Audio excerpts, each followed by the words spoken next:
Chapter 116. Elvis pulled Gu Mengmeng back into his arms and looked down at Barit from above. He casually took a deer that had just stopped breathing and had yet to be cleaned from the hands of a male.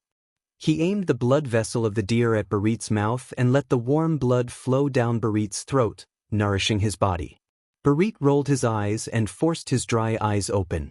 When he saw that figure in a hazy state, the corners of his lips could not help but curve upwards.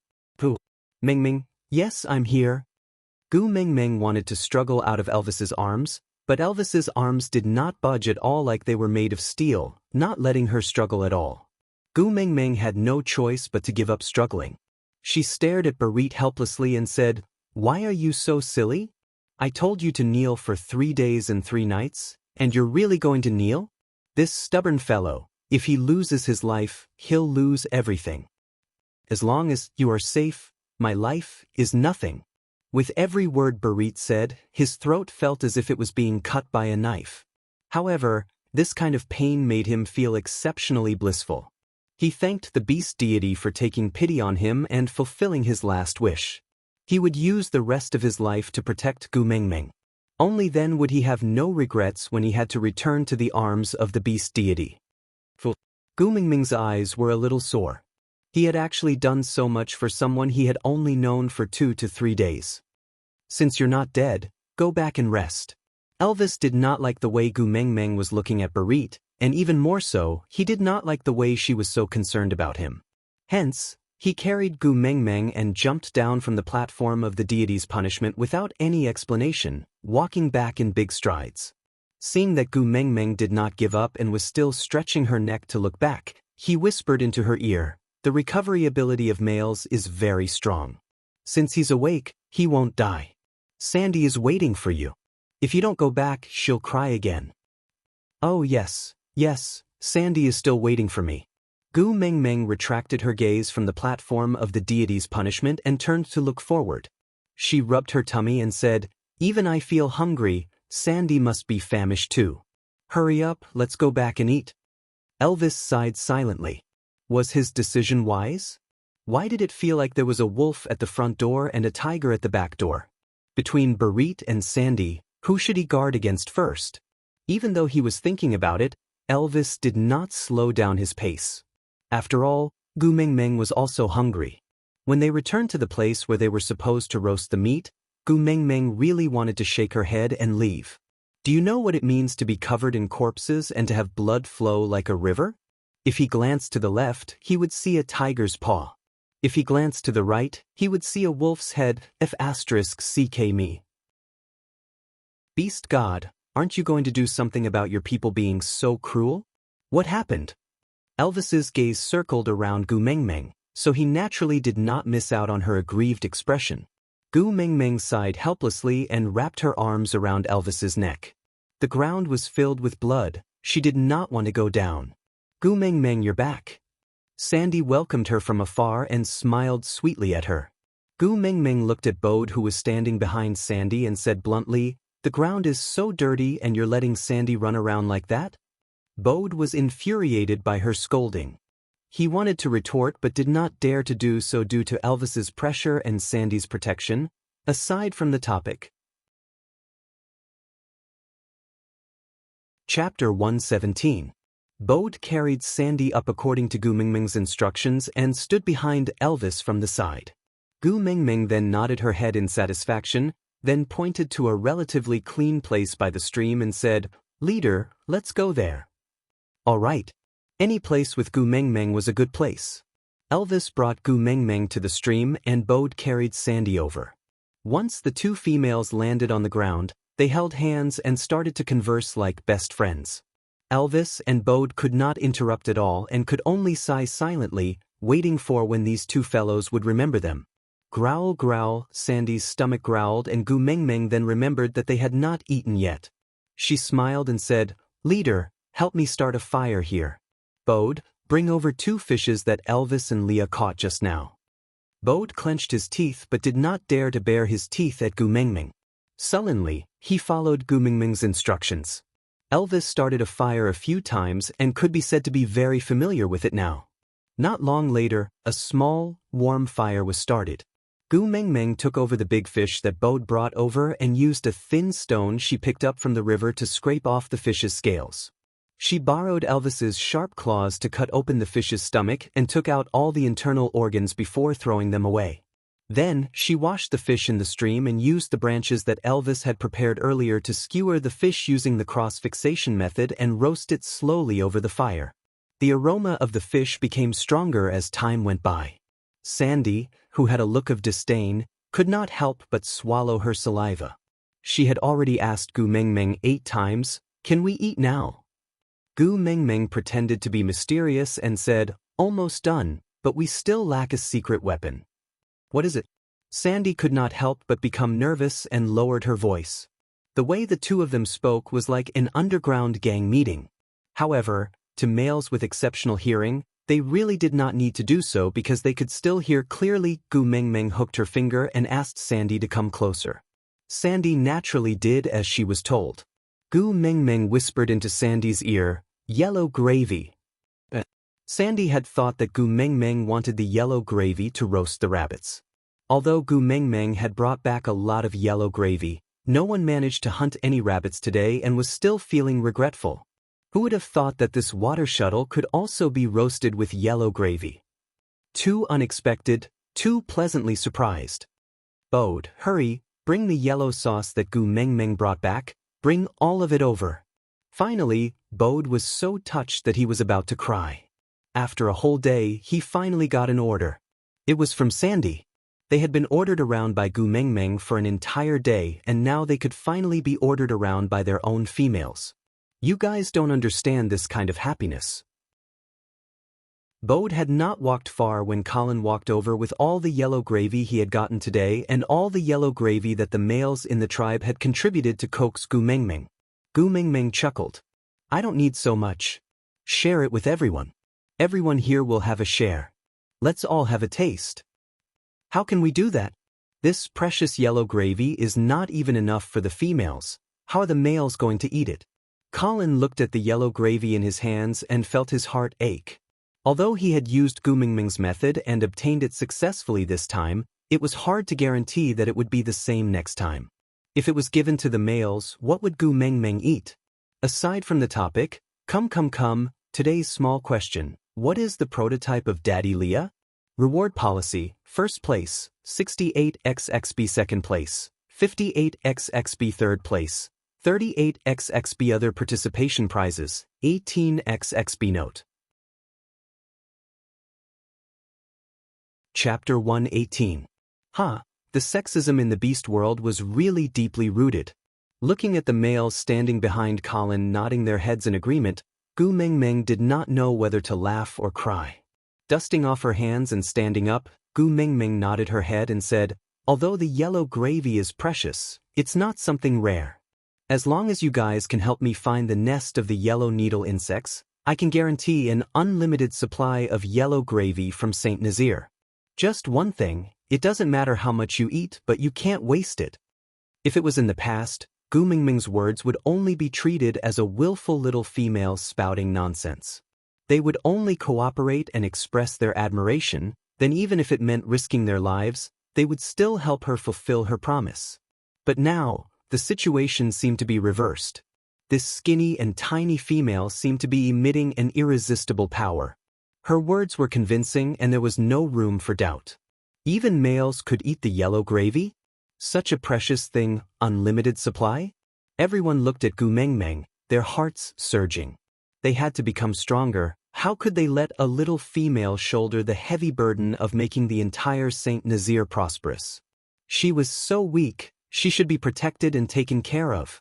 Gu Mengmeng obviously did not know that her words seemed to have given the males of Saint Nazir a stimulant, and it was the kind that was effective all year round. From this day onwards, the males of Saint Nazir trained themselves even harder. Whether it was hunting or guarding the territory, they had an unprecedented drive. They wanted to be strong enough to protect Gu Mengmeng. Of course, this was a story to be told later, let's not talk about it for now. Although Colin's heart ached for the yellow gravy, he would definitely follow Gu Mengmeng's instructions. However, the males carefully wrapped the yellow gravy in leaves and kept it, thinking that if there was a time when the female did not have enough to eat, they would take out their own for the female to eat. Gu Mengmeng did not force him. It was hard to remove such deep-rooted beliefs. Moreover, it was not a bad thing to take good care of a lady. Why must she correct him? Gu Mengmeng asked for a wolf tail that the male intended to throw away. After washing it clean with the stream water, she dipped it in honey and brushed it evenly on the surface of the roasted fish. Then, she slowly flipped the fish until the honey was roasted to a golden color and the air was filled with a charred sweet smell. Gu Mengmeng then took the roasted fish down from the rack and tasted a small piece. As expected, the roasted fish with honey was much more delicious than the roasted rabbit, which had no taste at all. Gu Mengmeng was also not a stingy person. She split the fish into two, giving one half to Sandy and the other to Elvis. Sandy had been craving for it for a long time and as expected, she scalded her tongue with one bite. She stuck out her pink tongue pitifully and sucked in air, looking so adorable that Gu Mengmeng could not stop giggling. She took the roasted fish and passed it to Bode. She instructed him to blow on it and let Sandy eat it when it was warm. Then, she folded a leaf into a cone shape and scooped a leaf of water for Sandy to drink to ease her thirst. Now that Sandy had something to eat, she could not be bothered to talk to Gu Mengmeng anymore. She pounced into Bode's arms and stared at the roasted fish in Bode's hands. Gu Mengmeng could not be bothered to criticize Sandy for forgetting her friends. She returned to Elvis's side and sat down obediently, preparing to roast another fish for herself. But before her little hands could touch the second fish, Elvis handed over a small piece of fish meat from the side. I blew on it, it's warm. Aside from the topic, Gu Mengmeng, weak? Needs to be taken care of? Who are you talking about? The author, I'm talking about you. Gu Mengmeng grabbed the author's collar. I'm the one who knocked Nina down with one punch. You're saying I'm weak? The author shrugged helplessly. They eat tigers, cheetahs and any wild beast that can eat you. In the food chain, they are at least 2 levels higher than you. You are not weak? Gu Mengmeng, F***K, what the F***K?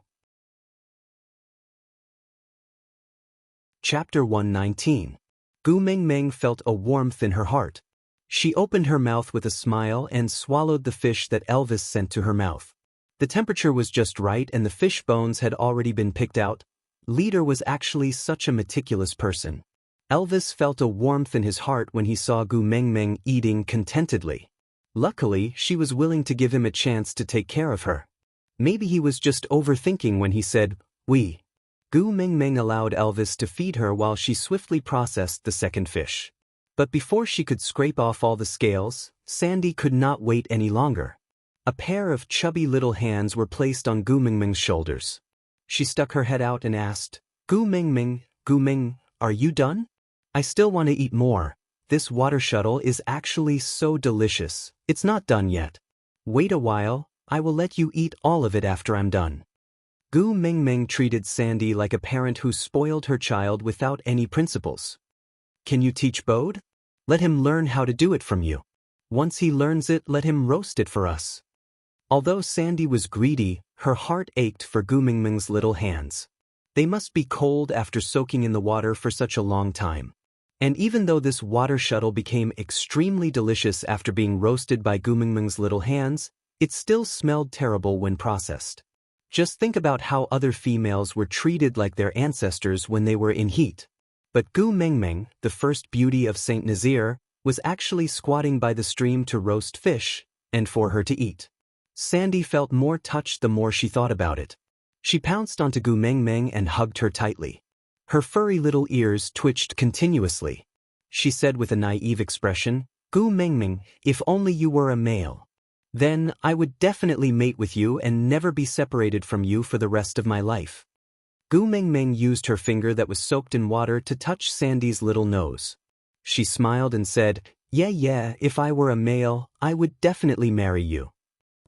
Sandy tilted her head and looked at Gu Mengmeng. What's that? It means partner. We call our female partner, wife, over there. Gu Mengmeng replied while brushing honey on the fish. You guys are so funny. The female partner is called wife, and the male partner is called father. Sandy blinked her big eyes and smiled innocently. Gu Mengmeng was speechless. She sneaked a glance at Elvis, who looked unhappy and hurriedly explained, "Daddy means father, not male partner." "Why is Leah your father?" Sandy was even more confused. Speechless, Gu Mengmeng choked and asked the heavens, "Come, this fish is ready. You eat it." Gu Mengmeng stuffed the freshly roasted fish into Sandy's mouth without any explanation, hoping to use food to shut this little ancestor's mouth. "No, no, no, Board said he'd seen you do it twice and learned. You eat this one first, I'll wait for Bode to roast it," Sandy said as she pushed the fish back to Gu Mengmeng. She then imitated Gu Mengmeng and said to Elvis, "Take good care of Gu Mengmeng and blow on it to warm it before feeding it to her. Otherwise, it will be very painful if she gets scalded." Perhaps this was the first time someone spoke to Elvis like this. But Elvis did not feel angry. Instead, for the first time, he felt that Sandy, this noisy and crybaby, was rather cute. On the other hand, Sandy, who only dared to be a little presumptuous because Gu Mengmeng was around, felt her legs turn to jelly after she finished speaking. She turned around and ran back to Board's side to wait for the fish. Wife means female partner. Then, is the male partner called leader? Elvis's voice was as light as the spring breeze, but in Gu Mengmeng's ears, it sounded like thunder on the ground. Damn, how could she explain? Aside from the topic, replying to QQ reading enough 2 scarves, question yes, Gu Mengmeng's weight was 60 kilograms. The reference was the shameless author himself. I was 172 kilograms tall and 51 kilograms at my slimmest. My friends thought I was a drug addict when they saw me, so they dragged me along to preach the correct values of life. After that, I gained some weight and my weight was around 55 kilograms to 58 kilograms. Only then did I look more normal and my complexion became better. Chapter 120. Elvis looked at Gu Mengmeng's expression and already knew the answer. He could not hide his disappointment, but he could not bear to scold her, so he just pulled Gu Mengmeng into his arms and pressed his chin against her little head, asking, "Then, what do you call your male partner over there?" Gu Mengmeng shrunk into Elvis's arms like an ostrich and answered guiltily, "Hubby." "Good girl." Elvis's lips curled into a sly smile. Say that he was lying to himself, say that he was burying his head in the sand, but at the end of the day, he had heard that title from her mouth with his own ears, hadn't he? Gu Mengmeng blushed. Damn, Leader's tricks were as deep as the ocean. She was tricked by Elvis once again. Didn't they all say that foxes were the cunning ones? Why was it that Leah did not trick her, but Elvis was the one who made her speechless and even felt a little excited? Just as Gu Mengmeng's little heart was beating wildly, she heard Sandy calling out her name in a wrong tone. Gu Mengmeng. Gu Mengmeng peeked her head out from Elvis's arms to look at Sandy, only to see her looking at her with a wronged expression, looking extremely lovable. Gu Mengmeng took the opportunity to jump out from Elvis's arms and walked to Sandy, holding her little hand and asking, "What's wrong? Who made our adorable Sandy unhappy?" Sandy looked as if she wanted to cry but was unable to do so, handing the fish in her hands to Gu Mengmeng. "Try it, Bode made it." Gu Mengmeng looked at the fish meat. The color was even and the heat was on point. The way it was prepared was obviously the same as hers, even the position of the cross was fixed according to her grilled fish. It also smelled like the burnt smell of honey, and there was even some crystal clear honey hanging on the surface. It was obvious that another layer was applied after grilling. By right, this should have been specially made according to Sandy's preferences, but why did Sandy look like she was not satisfied? Gu Mengmeng tore off a small piece of meat and placed it in her mouth to have a taste. Once it entered her mouth, her brows furrowed tightly together. See, Gu Mengmeng also finds it disgusting. Sandy was extremely furious. She had used up all the yellow gravy that Gu Mengmeng had given her just for this roasting water shuttle, but now... Sob sob sob, I don't have any more yellow gravy, am I going to be hungry today? Boo. Gu Mengmeng did not know whether to laugh or cry as she coaxed Sandy, the little foodie. She patted her back and comforted her. "It's all right, it's just yellow gravy. I still have a lot with me. If it's not enough, I'll go look for more. With me around, how can I let my adorable Sandy starve?" "Really?" Sandy looked up with a wronged expression and did not let go of Gu Mengmeng's waist. When she saw Gu Mengmeng nodding her head seriously, her tears turned into a smile. I knew that Gu Mengmeng treats me the best. I like you the most. Bode was so frustrated that he couldn't even lift his head. He had clearly followed Sandy's instructions, so why did she not like the things he made? They looked exactly the same. Gu Mengmeng didn't expose him. She just passed the fish Bode roasted to him and said, "Food cannot be wasted, you should eat it." Bode understood that Gu Mengmeng wanted him to taste the problem himself, so he didn't refuse and took a bite of the fish. The moment the meat entered his mouth, Bode's brows furrowed together. You clearly added a lot of yellow gravy, but why is it bitter? Aside from the topic, today is the last day of the PK. Those who haven't clicked on the collection button, please click on it. All the comments, please make use of the last moments of the morning to sprint today's question. Chapter 121. Gu Mengmeng smiled slyly. Eat the one you roasted first and I will tell you. Males in the beast world were not as delicate as females. What kind of tough bones had they not eaten before? This little bit of bitterness was nothing to Bode. In order to let Sandy eat delicious delicacies in the future, Bode sent the entire fish into his mouth without even blinking. He chewed a few times and swallowed it. Then, he looked at Sandy with a pair of bright and piercing eyes, afraid to miss a single word. Gu Mengmeng gave her roasted fish to Sandy, then took a fresh one from the ground and let Bode cut open its stomach. She then pointed at one of the innards and said, "Do you see this? This is called the gallbladder. If you accidentally cut it open when you cut it open, then the taste of this fish will be the same as the one you just ate." Bode's eyes almost looked into the fish's stomach, even though the fishy smell made him choke, but for Sandy, he could endure anything. The other males looked at Gu Mengmeng and the rest eating the fish, then looked at the jackals, wolves, tigers and leopards in their hands. After hesitating for a while, no one dared to ask Gu Mengmeng how to eat these things under the pressure of Elvis. Thinking about how Gu Mengmeng said not to waste food, the males skinned their prey and ate it raw according to their usual habits. They looked at Gu Mengmeng while eating. It tasted better than usual even without any processing. But this made Gu Mengmeng pitiful. A bunch of beasts looked at her with green eyes while chewing on the tiger's head and wolf's claws. Their blood-red tongues licked their lips from time to time, scaring Gu Mengmeng so much that she almost ran away. Gu Mengmeng, who was shivering, leaned into Sandy's arms and buried her head into Sandy's shoulder to seek comfort. I will never ask everyone to gather for a meal again. Their table manners are too scary. Sandy shook her head and said, I will never invite everyone for a meal again. Sandy looked around while eating the roasted fish, saying emotionlessly, Isn't this how males eat? The males at my place don't eat like this. Gu Mengmeng wanted to cry but had no tears. Gu Mengmeng, tell me about your place. Sandy was extremely curious about Gu Mengmeng's previous tribe, so she touched the honey on her mouth and looked at Gu Mengmeng seriously as she requested. Yeah, sure. Gu Mengmeng thought for a while. She was a girl and there were only two topics that were easiest to talk about: love and shopping.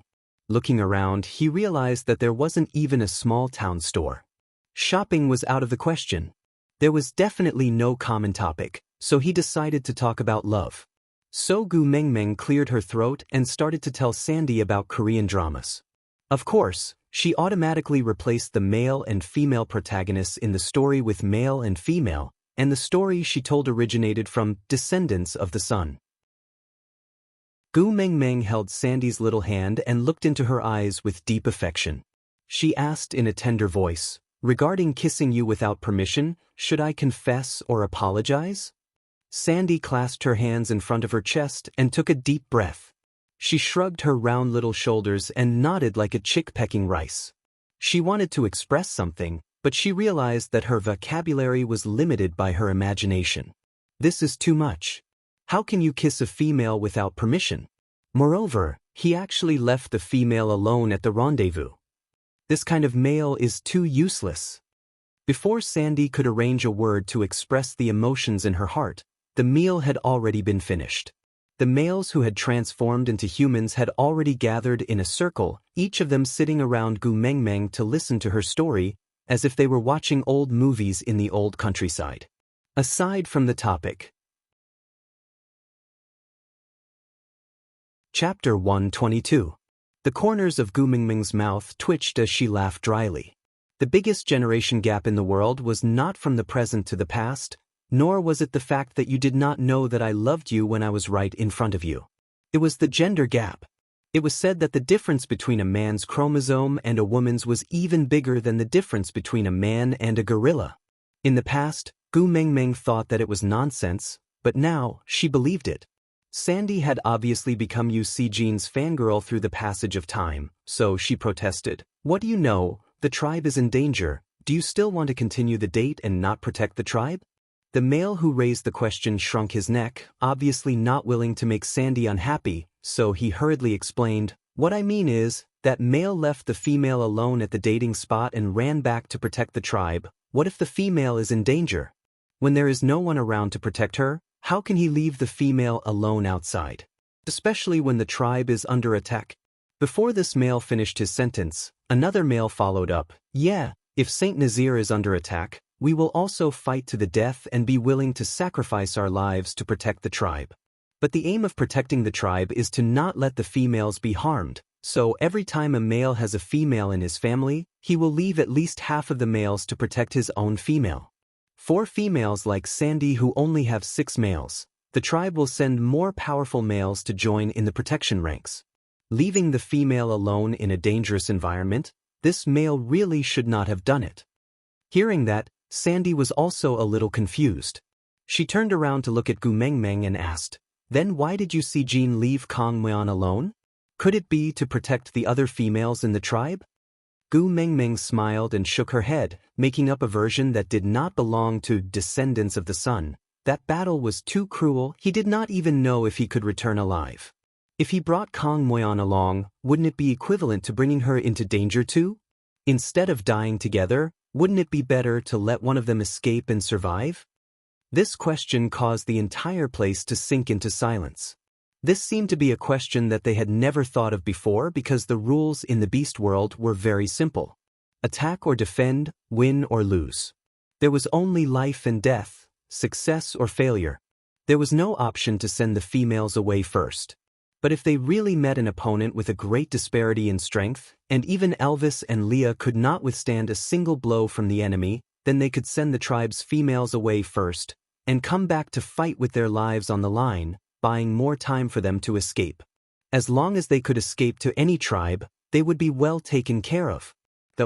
Elvis, however, felt a tug in his heart.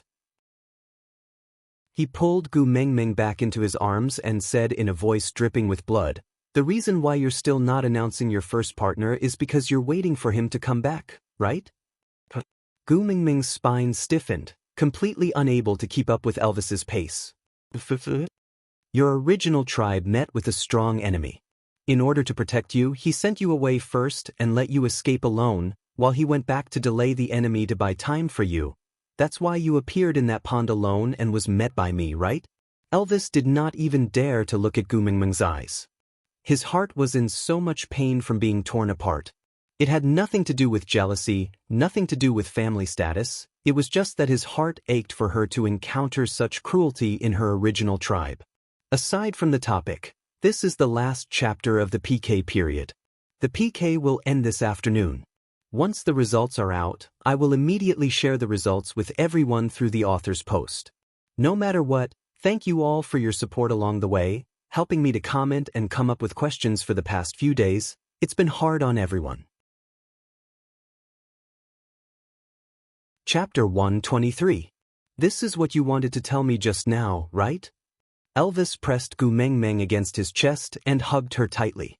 He felt that this was the only way to soothe the burning pain in his chest. It's all right. From today onwards, I will protect you and take care of you. I will not let you suffer any harm, even if I have to sacrifice my life. If one day he comes, I can give up the position of first partner to him. Gu Mingming did not know whether to laugh or cry. She did not expect that one day, she and Yu Sijin would form a couple. This was simply a beautiful bubbling joke. No, leader, you've misunderstood. This is someone else's story. I've already said that the female lead is called Kang Moyeon, not Gu Mengmeng. Your understanding really makes one's heart ache. These few days, you looked like you had a lot on your mind. It must be because of this. Elvis's words were not a question, but a statement. In his heart, he had already confirmed that Gu Mengmeng was the female lead in the story she told. Especially when he thought of how she cried during her coming-of-age ceremony, he was even more certain that she cried then because the male called Yu Si-jin did not come. If she really hoped that Yu Si-jin would guard the tower for her, then the position of first partner would naturally not belong to him, Elvis. No wonder she had always been vague and refused to publicly acknowledge him as the first partner. So, this position was left for that person. The more he thought about it, the more Elvis's heart ached. He hated himself for not meeting her earlier. Why did he let that Yu Si-jin snatch it before him? I swear, I'm really not Kang Moon. Although I know Yu Si-jin, he doesn't know me at all. This is really just a story. If I'm lying, let the beast deity bring me away. Gu Mengmeng finished her sentence in one breath, then took a deep breath and said, "And leader, if you don't let go, my waist will be broken by you." Elvis then realized the strength in his hand and hurriedly let go of Gu Mengmeng. He frowned and said, "Let me see, are you hurt?" Gu Mengmeng's breathing was finally smooth. She held onto Elvis's arm and bent over to catch her breath for a while before saying, "I'm fine, luckily you let go in time." Elvis's brows formed a dead knot. Now that he knew that there was a strong opponent, he had to lose his sense of propriety and fear an enemy that had yet to appear.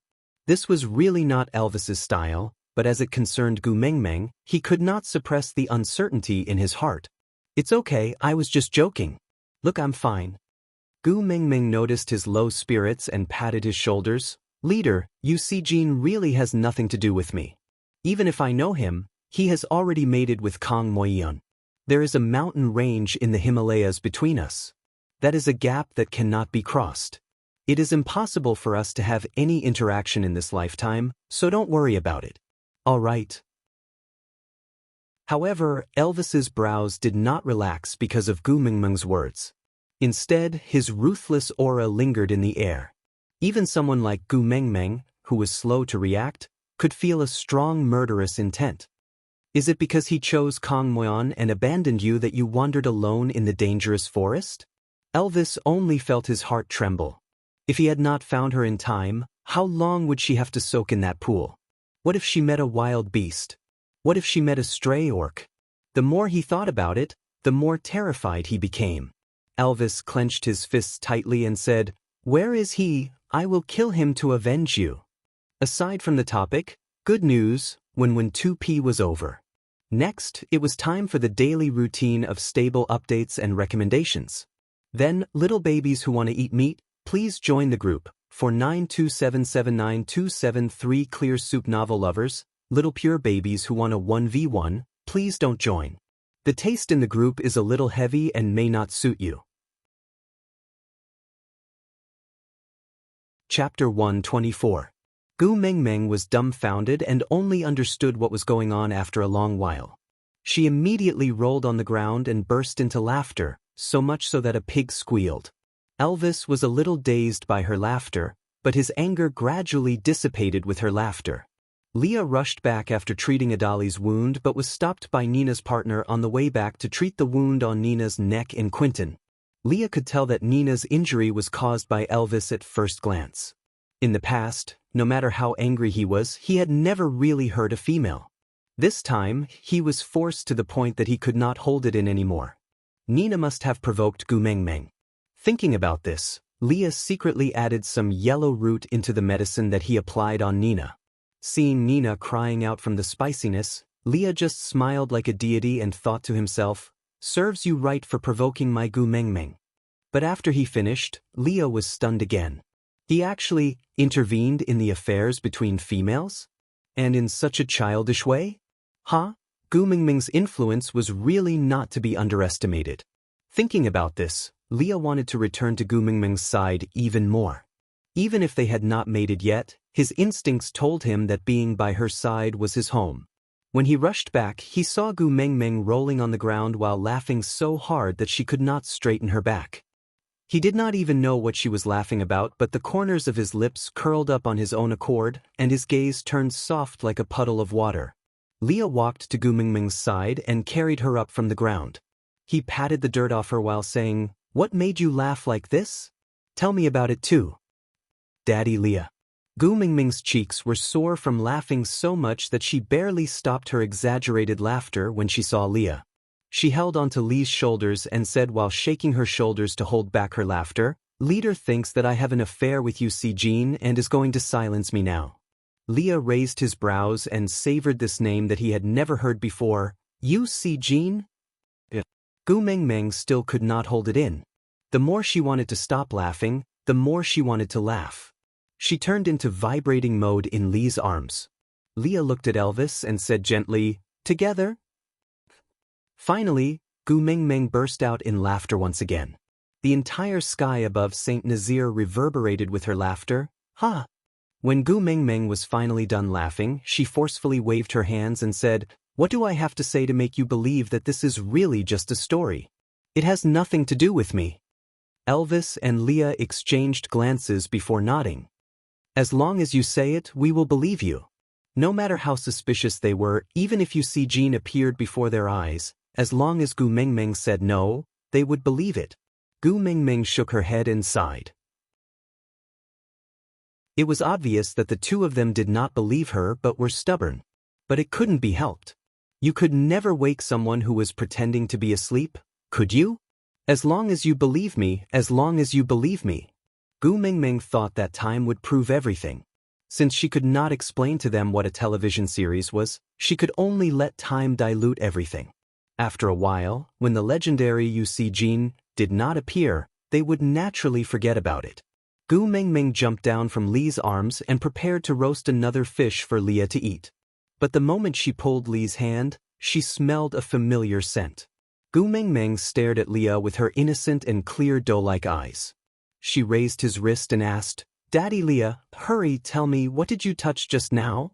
Aside from the topic, thank you to the little baby from Xiaoxiang Academy, Obedient 54264 Lei, for sending flowers during the PK period, in reply to QQ reading, so we all understand our own fate. Baby, I saw your answers and they were all correct. This proves that you are a little baby who reads novels seriously. But I don't have a back end at QQ reading, so I can't set up a reward. I'll give you a love hug as compensation in reply to QQ reading. Gueiko, Lee's original form is a snow fox and has nothing to do with unicorns. Chapter 125. Leah brought his hand to the tip of his nose in confusion and sniffed. It was the faint smell of yellow roots, left behind when he was pranking Nina. His deep gaze was filled with uneasiness. Could it be that Gu Mingming found out that he had interfered in the affairs between females? Lee's expression did not change, but he started to feel uneasy inside. He said calmly, "Yellow roots. Where is it? Is there more? Give me some, please." Gu Mingming held onto Lee's forearm tightly, and with every short sentence, she got closer to Leah. By the time she finished her last word, her entire body was almost stuck to the tip of Lee's nose. Leah was a little overwhelmed by Gu Mingming's sudden enthusiasm. That yellow roots was not a rare item. Why was she so anxious about it? But since she liked it, why couldn't he dig out the back mountain of St. Nazaire? "Yes, I have as much as you want." Leah smiled gently and rubbed Gu Mingming's little head. Then, he consciously transformed his white and fluffy big tail and swayed it in front of Gu Mingming. Then he, accidentally, let Gu Mingming pounce on him, and that big tail was hugged by Gu Mingming half-willingly as she stroked it back and forth. Leah did not mind that Gu Mingming's hands were stained with the fishy smell.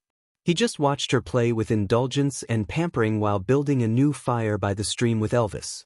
Then, Elvis handled the raw fish while explaining Gu Mingming's method to Leah.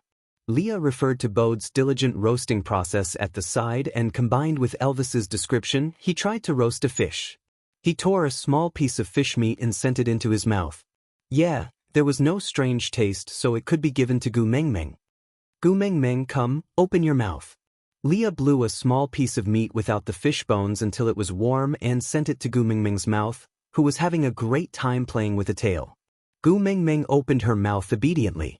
Once the fish meat entered her mouth, Gu Mengmeng's eyes lit up and her innocent big eyes were filled with surprise.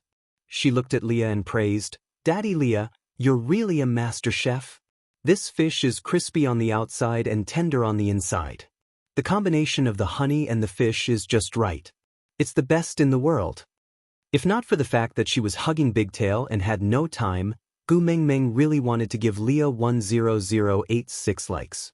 Leah especially enjoyed Gu Mengmeng's exaggerated praise. No matter how many times he heard it, he would always enjoy it. So, he handed the roasted fish to Elvis and let him feed Gu Mengmeng, while he turned around to deal with the second fish. His Mengmeng was really too skinny. Since it was what she liked to eat, he would prepare more for her. She had to admit that Lee's hands were really fast. In the time it took for Gu Mengmeng to eat half a fish, he had already roasted 7 to 8 fish. Gu Mengmeng was in awe of Leah, who was looking at 7 to 8 barbecue grills at the same time. Was he a newbie who had just come into contact with fire? He must be a new graduate from New Oriental. But when Leah placed the 7 to 8 large fishes in front of her, indicating for her to eat, Gu Mengmeng was petrified. "Daddy Leah, I'm full." Leah frowned and pursed his thin lips, asking, "You ate so little?" Gu Mengmeng nodded, indicating that her appetite was only so big. She had already eaten half a fish, which was at least 1.5 caddies. Firstly, she was very hungry today. Secondly, Lee's culinary skills were really not bad. Moreover, the original fish tasted fresh and delicious. If it was any other time, she would not be able to swallow so much. Aside from the topic, thank you baby Yu Xingmeng for the diamond. Congratulations to baby for becoming the first Tong Xing in this novel. After the 112p, it was time to wait for the recommendation process. During this period, Jean O would ensure a stable daily update until all the recommendations were completed.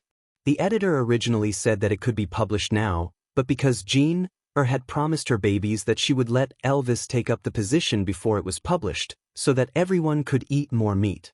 So after discussing with the editor, the result was an inverted V of 300,000 words for this novel. So here comes the problem. Babies, if you have the time, please don't keep reading. Because when I publish it, the parts you are reading now will all be paid content. Parts after 100,000 words are all VIP chapters. Chapter 126. Leah did not force Gu Mengmeng and just said, "Then I'll bring these back and you can eat them later when you're hungry." Gu Mengmeng waved her hands and said, "No, no, no, the fish won't taste good when it's cold. You and Elvis have been taking care of me all this while and you guys haven't eaten yet, you two should eat it." Elvis and Leah looked at the fish and then at Gu Mengmeng, thinking that there were so many of these in the water that even if everyone in Saint Nazaire ate them together, they would not be able to finish them in 3 to 5 years. Although the yellow gravy was rare, Gu Mengmeng seemed to have a way to obtain it without bloodshed. Since Bode and Colin could help Gu Mengmeng get so much yellow gravy, it was even easier for the two of them. Since the ingredients were not rare, they did not reject it. The two of them ate the few big fish and exchanged their thoughts while eating, discussing how to improve next time. Gu Mengmeng's tummy was already round, so she clapped her hands and went to play with Sandy. It was not difficult to find Sandy among the crowd. After all, other than Nina who was thrown out by Elvis, there were only Gu Mengmeng, Nina and that unknown female left in Saint Nazaire. Disregarding the unfamiliar female, Sandy had always been on good terms with Gu Mengmeng and Bode also wanted Gu Mengmeng to teach him how to roast fish, so their fire pit was not far from Gu Mengmeng. When Gu Mengmeng came to Sandy's side, she saw a sullen Sandy and a badly battered Bode. One was pouting unhappily, while the other was circling around the fire with a face full of soot and soot. "What's wrong?" Gu Mengmeng sat beside Sandy and asked. Sandy twitched her lips and said, "I'm hungry." Gu Mengmeng turned to look at Bode who had been busy all this while and asked, "How long has he been like this?" Sandy replied, "He has been like this since just now, but not a single water shuttle can be eaten." Gu Mengmeng, "I'm so hungry. Can you roast another one for me? Just one." Gu Mengmeng rolled up her sleeves and was about to agree when Leah carried her up and said, "Gu Mengmeng is also a female and needs to be taken care of just like you. If you're not satisfied with Bode's skills, you might as well give other males a chance. Once Leah finished speaking, the surrounding males hurriedly offered their treasures. Sandy, why don't you try what I roasted? Leah did not say anything more and just carried Gu Mengmeng towards Elvis's cave. After walking for a certain distance, he then said, if Sandy becomes more and more reliant on you, it will not be a good thing for her. Why? Gu Mengmeng was confused. Isn't it just a fish? It's not a big deal if I roast it for her. I can't let her starve. After all, she's a precious female. The way you make food is very special. To learn it requires time and talent. Bode and the rest obviously don't have this talent. But if Sandy becomes picky because of your food, and Bode and the rest can't make food as delicious as you, do you want to keep preparing food for Sandy? Lee's voice was very gentle, with the effect of comforting her. Gu Mengmeng did not reject Lee's words, but the thought of Sandy's aggrieved look made her heart ache.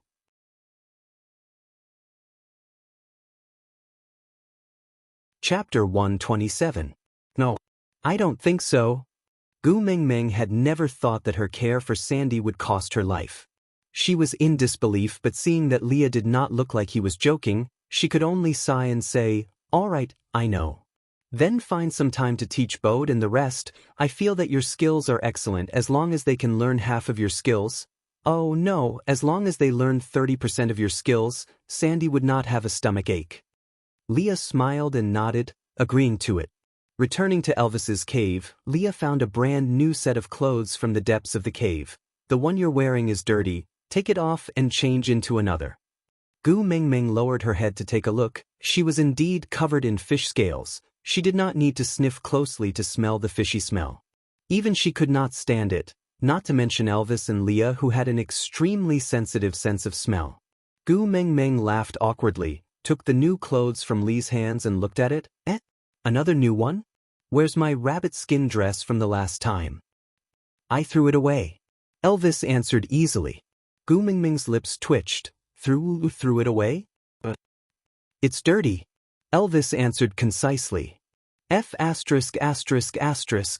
Gu Mengmeng exclaimed, hugging the deer skin dress on her tightly, refusing to take it off no matter what. It's shameful to waste it. Clothes that can be worn again after washing, how can you throw it away just like that? Too much, too much. What a waste of resources. Elvis and Leah looked at each other, feeling helpless towards Gu Mengmeng's thoughts. This girl did not even frown when she shared the precious yellow sauce in the beast world with everyone, but this beast skin, which could be taken anywhere, was extremely precious to her.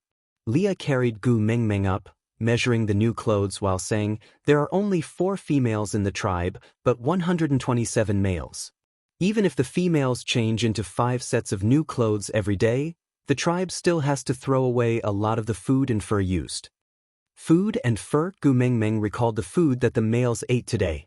Tiger, cheetah, snow fox. Both of them were top-grade furs.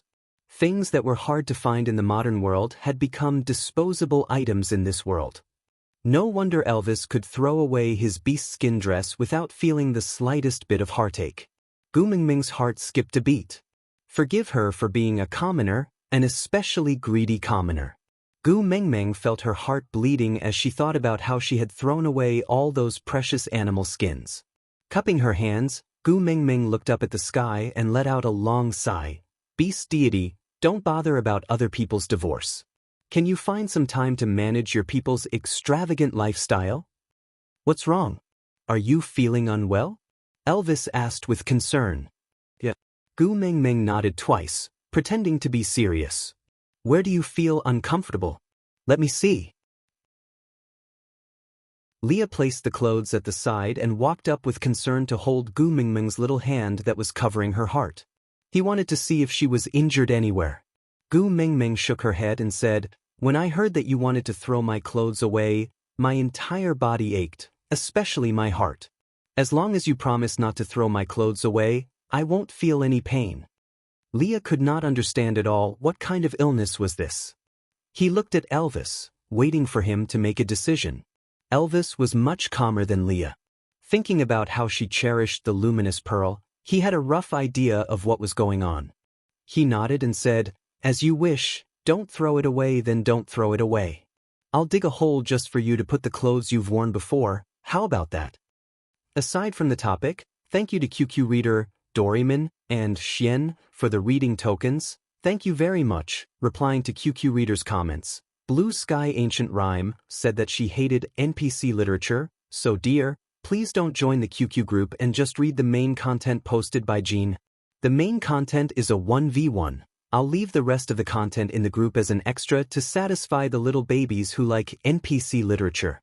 Songstress, the content you want to read will be posted in the QQ group in the future. Dear, you can join the group and wait to share it. QQ group number 492779273. I'm not a beauty. Dear, I've seen your opinion, it's the same as mine. Please join the QQ group, you'll find your comrades. Chapter 128. Aya, what the heck, rich people are indeed different, offering a house the moment they open their mouths? Do you know how much the land in the Celestial Empire is now? A cloakroom? Gu Mingming's eyes lit up as she stared at Elvis. But Gu Mingming looked at the dirty clothes on her, then looked at the new clothes that Leah had casually placed at the side. She really wanted new clothes. But she did not want to use herself to exchange for them. There were some things that needed to be made clear. Gu Mingming took a deep breath, and when she looked up again, the atmosphere in the cave had turned heavy. Leah knew what Gu Mingming wanted to say to Elvis, so he turned around and left quietly, guarding the entrance of the cave to prevent them from being disturbed. Elvis frowned. That bad premonition struck him again, enveloping him in an unknown fear. Leader. Gu Mingming opened her mouth, and after thinking for a while, she continued, you know I don't belong here. The culture here is very different from the place I came from. We don't mate immediately after we reach adulthood. Females and males have equal status. It's a virtue and not an obligation for males to take care of females. The females who are taken care of will feel grateful and not take it for granted. Elvis listened quietly, his thin lips tightly pressed into a straight line, his heart stretched taut, afraid that Gu Mingming would say the words he did not want to hear. But in the end, Gu Mingming still said it. So, I can't mate with you. I really can't hand my entire life to someone I've only known for 3 days. Gu Mingming lowered her head, not daring to look at Elvis's eyes. Although they had only known each other for a short period of time, she knew how good Elvis was to her. But the more she knew, the more she could not make use of this liking. Indeed, what she said now was very cruel, but it was better to cut the Gordian knot than to drag things on, waiting for Elvis to sink deeper and deeper before saying, I've always treated you as a friend? That was something a green tea bitch would do. Seeing that Elvis did not reply, Gu Mingming took a deep breath and continued, if you're angry, I can understand. I should have made it clear to you at the beginning. I'm sorry for causing you to misunderstand. If it's not convenient for you to continue taking me in, I can understand. I can ask Sandy if she can take me in for a while. Elvis did not say anything, but just pulled Gu Mingming into his arms and locked her tightly, not leaving any space between them.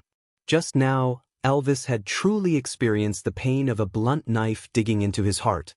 Gu Mingming's words tore at his heart, making him remember the feeling of losing her with every inch of his flesh and blood. It was so painful that he couldn't breathe. It was so painful that he didn't even have the strength to shout, I'm in pain. Elvis could not think of anything else. He only knew that if he did not hug Gu Mingming in his arms, the invisible wound on the left side of his chest could take his life. Elvis, you're hurting me. Gu Mingming could empathize with how upset Elvis was feeling because his hug made her feel the same way. His heartbeat was clearly transmitted to her through his clothes.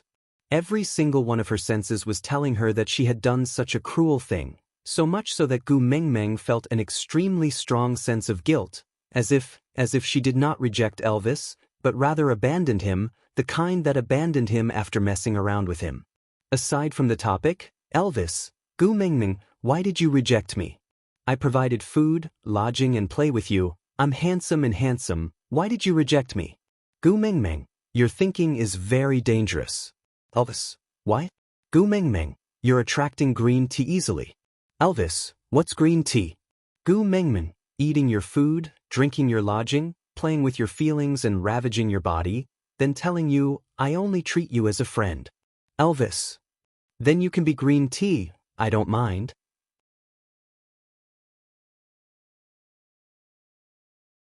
Chapter 129. Elvis heard Gu Mingming's cry of pain, but he could not control his trembling arms. He did not dare to loosen even the slightest bit, afraid that Gu Mingming would disappear like a cloud of smoke, never to be found again. Elvis. Gu Mingming could already hear the sound of her bones being hugged. She could not bring herself to criticize him, so she could only call out Elvis's name again. Xiao Meng, don't leave me, Elvis said. Gu Mingming remained silent. How could she promise something she could not do? I won't fight for the first partner position before you forget him. I don't ask for cubs, I don't ask for partners, I don't even want a title. I only ask for you to stay by my side and let me take care of you. Don't go, don't go. Gu Mingming paused for a while, before realizing that the him Elvis was referring to was probably Yu Jin. While feeling helpless, she also heaved a sigh of relief.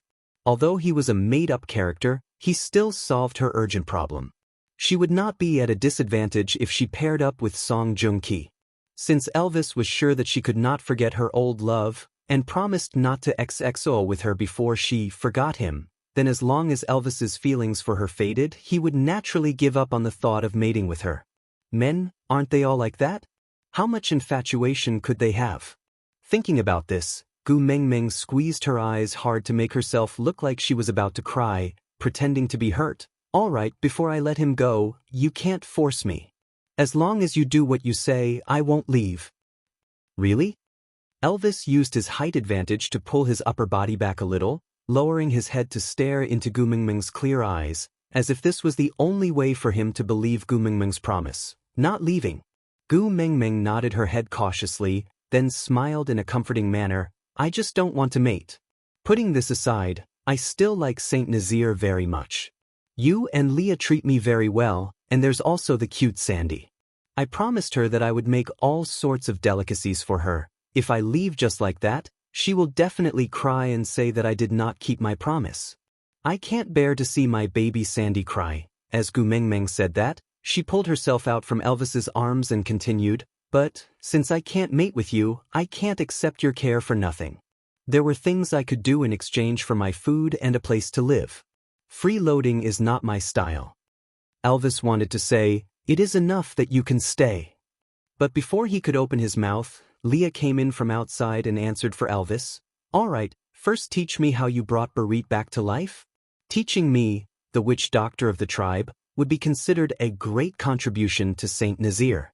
In return, I, the witch doctor, and Elvis, the tribe leader, will be responsible for your food and daily necessities for the entire winter. How about that?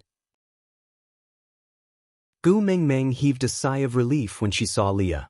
With only her and Elvis, the atmosphere was too awkward.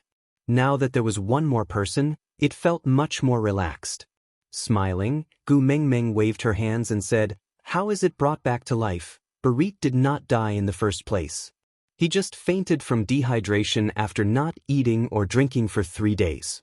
He just needed to replenish some water and he would naturally wake up. But then again, Barit's body is really strong. He could actually walk after drinking a few mouthfuls of water. If it was us, he would have to stay in the hospital for a few days to recuperate. Aside from the topic, thank you for the tips from QQ Reading, Mo Shang, and Doryman.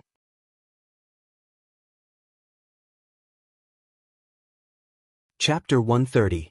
The platform of the deity's punishment was rarely activated and it was unprecedented for someone to come back to life after fainting on the platform of the deity's punishment.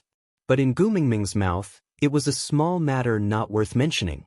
Leah held back his smile. Although time was short, he was already used to Gu Mingming's uniqueness. He just smiled and said, all right, since you've already taught me, it counts as a contribution to Saint Nazir. Can you stay with a clear conscience now? This doesn't count. Gu Mingming shook her head and said, this is just a simple basic knowledge. Using this sentence to exchange for a whole winter's food and lodging, this deal is too unfair. Such an obviously biased deal, even if you signed a contract, you won't be protected by the law, all right?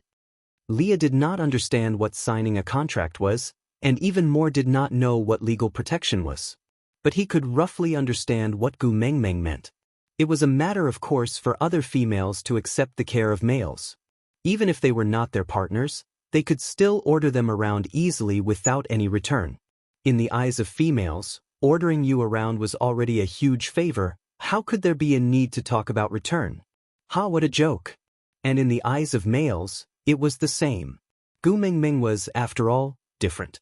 Leah thought for a while and replied, "You saved Barit's life, so he will prepare your food for this winter as repayment. As for the other daily necessities, Elvis and I will be in charge. You're not allowed to say no, or else we'll be sad, Leah hooked Gu Mengmeng's chin lightly and lifted it slightly. That charming yet seductive smile was so close to her that Gu Mengmeng swallowed her saliva. It was not Gu Mengmeng's style to disappoint a beauty. Moreover, Elvis and Leah would provide lodging and Barit would provide food. To a rookie in the wilderness like Gu Mengmeng, this was the basic guarantee for survival. Although it was too perfunctory to only use a sentence as a condition, but she could consciously do something to repay them, why did she have to make it so clear with words? Gu Mengmeng thought about it and nodded her head while squinting her eyes, saying, all right, I'll listen to Daddy Leah." Elvis, who was standing at the side, was expressionless. He felt very uncomfortable, not knowing if it was because Gu Mengmeng could not bear to part with UC Jean, or because there was going to be one more Barit in this family. But he could still tolerate all this, as long as Gu Mengmeng did not leave. Elvis heaved a sigh of relief and nodded at Leah, expressing his gratitude with his eyes. Leah was clearly better at communicating with Gu Mengmeng. Leah returned a smile. Without words, they could clearly read each other's thoughts from their eyes. They were all males who had yet to gain Gu Mengmeng's approval. That unknown UC Jean was obviously a strong opponent. At this time, they had to unite all the powers that could be united, so that they could make Gu Mengmeng stay when that male came looking for them one day. So, although losing Barit was a very unpleasant thing, it was better than letting UC Jean snatch Gu Mengmeng away. However, Gu Mengmeng did not understand the meaning of the eye contact between Elvis and Leah. She just felt a sense of relief, as though a shackle had been removed from her body after she had explained everything clearly. Without any worries, she then noticed what Leah had been holding in his hand. Wasn't that what she wanted? "Daddy Leah, is this for me?" Gu Mengmeng asked, but she had already snatched the item from Lee's hand. She held it in front of her eyes and looked at it carefully. Then she brought it to the tip of her nose and smelled it seriously. She could not be wrong, she could not be wrong. This was exactly what she wanted. Aside from the topic, good news, I've received notification from the editor that this article will be PK on QQ reading from the 5th of December to the 8th of December. If we win the PK, we will receive more recommendations. So, Jintai Steel will add more updates to repay the babies for their support. Babies who are using QQ reading to catch up on the article, please do not read the article in these 3 days and catch up with the updates every day. And those recommendation tickets, the free ones, please give them to Jeaner. Thank you. If there are babies who want to reward Jeaner, please do so within these 3 days, because it will definitely affect the PK results. As for messages, I don't need to say it, right? If you love me, tell me loudly.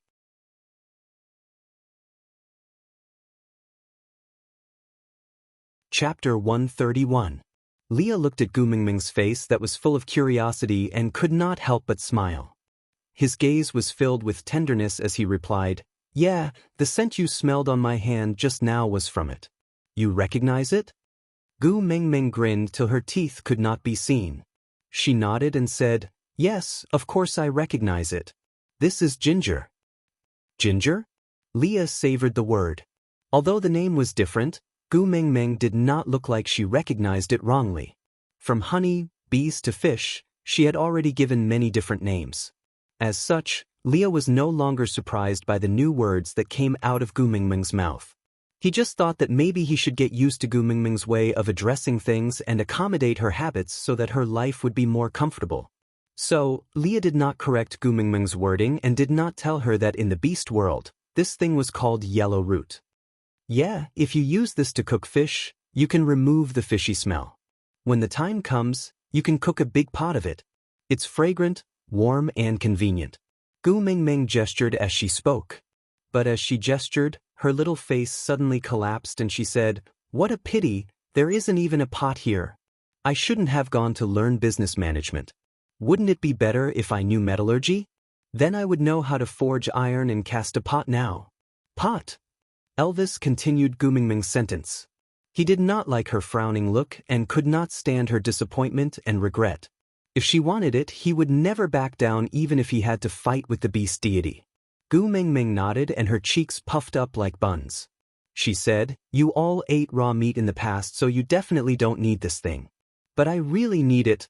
My stomach can't take eating barbecue every day." "Where can I find a pot?" "I'll help you find it," Elvis said. "There shouldn't be one here." Gu Mingming sighed and decided to give up helplessly.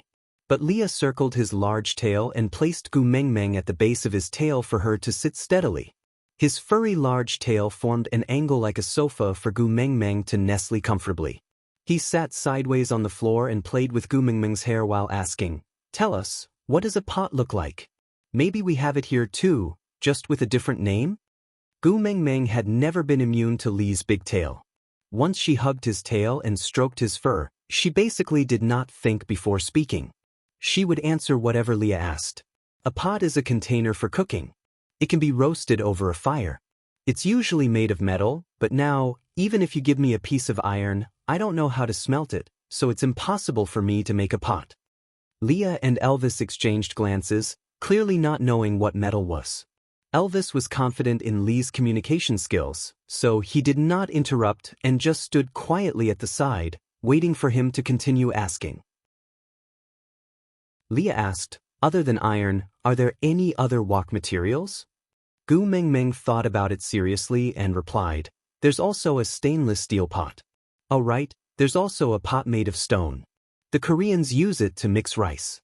But we also need steel tools to cut the stone, so we can't make a pot without iron. Sigh, I've been eating barbecue every day, and my throat is starting to hurt." After Gu Mingming finished speaking, she pouted her lips to express her dissatisfaction, but there was nothing she could do. However, Elvis and Leah exchanged a look and both of them revealed a smile of tacit understanding. Aside from the topic, replying to QQ Reading Reader, "Little darling, forgive me for not being able to type out the emoji you used for your name, but thank you so much darling for writing the little drama for me. Reader 1 and Reader 2's conversation is very heartwarming. Thank you for your consideration. I might not be replying to your messages these few days, because I need to hurry up and prepare for the PK in the book city. If I write one more chapter now, I can write one more chapter later."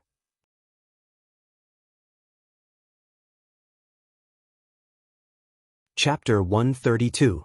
When Gu Mingming regained her senses from the joy of playing with her tail, a stone pot that was similar to the one she had unintentionally described appeared in front of her.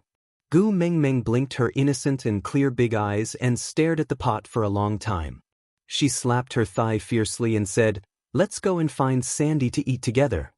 Forgive her for being mesmerized by Li's fluffy and white large tail. She had clearly discussed the big pot with them before, and from what she remembered, Elvis seemed to have made a few versions for her to see, but she seemed to be an outsider and was completely out of it. Her heart was completely focused on Li's large tail that was wagging. Gu Mingming only came back to her senses when Leah kept his tail. But at this moment, Elvis's big pot was already done. Gu Mingming looked at the big pot that could be used as a bathtub happily. She thought to herself, "This time, Leah will not stop me from preparing food for Sandy, right?" It was just putting more ingredients into her own cooking and sharing some with Sandy. With that thought, Gu Mingming went up to carry the stone pot out, but, ouch! Gu Mingming misjudged her own strength and used too much strength. The pot did not move at all. Gu Mingming held onto her waist and said, "My old waist, it's going to break." Leah pulled her little hand over and placed her on his knees. A pair of slender and bony hands gently pressed onto her waist area. He used a great amount of strength and said while rubbing, "You're obviously a female, but you're always trying to show off. Do you think Elvis and I are just decorations? You even want to carry things by yourself? Are we so unreliable?" "I didn't mean it that way." Gu Mingming smiled apologetically and said, I don't want to trouble others for things that I can solve myself. Or else, you guys will be bothering me soon. Silly girl. We will never be bothering you. Leah held Gu Mingming's little hand gently and kissed the back of her hand. He looked up into her eyes and said affectionately, "It's our honor to be able to take care of you. Give us such an opportunity, all right?" Leah nodded.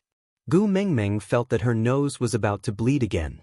She pinched her nose with one hand and looked up. "Daddy Leah, you broke the rules." Leah glanced sideways, looking at Gu Mingming with an expression of, "I'm eager to hear more."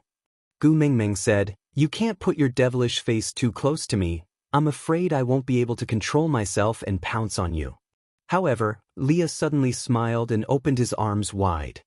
He retracted his chin slightly and said with a lustful smile, "It's my pleasure, you don't have to stand on ceremony." Puff, Gu Mingming widened her eyes and pointed at Lee's feet, shouting, "Daddy Leah, you've lost your integrity." Leah looked down and there was nothing beside his feet. He shook his head and said, "There's nothing." Gu Mingming laughed out loud and pointed at Leah. "You also know that you have no morals." Leah indeed did not know what moral integrity was, but from Gu Mingming's expression, he should have been mocked, right? If it was in the past, he would have maintained a calm smile and tortured the other party until he regretted being born in this world. But at this moment, he only felt his heart soften. It was clearly something he should be angry about, but the corners of his lips could not help but rise along with her smile. Facing Gu Mingming, he actually did not even have the ability to be angry. Aside from the topic, babies, there are still 2 more days before we start our explosive update on the 5th. Are you guys ready?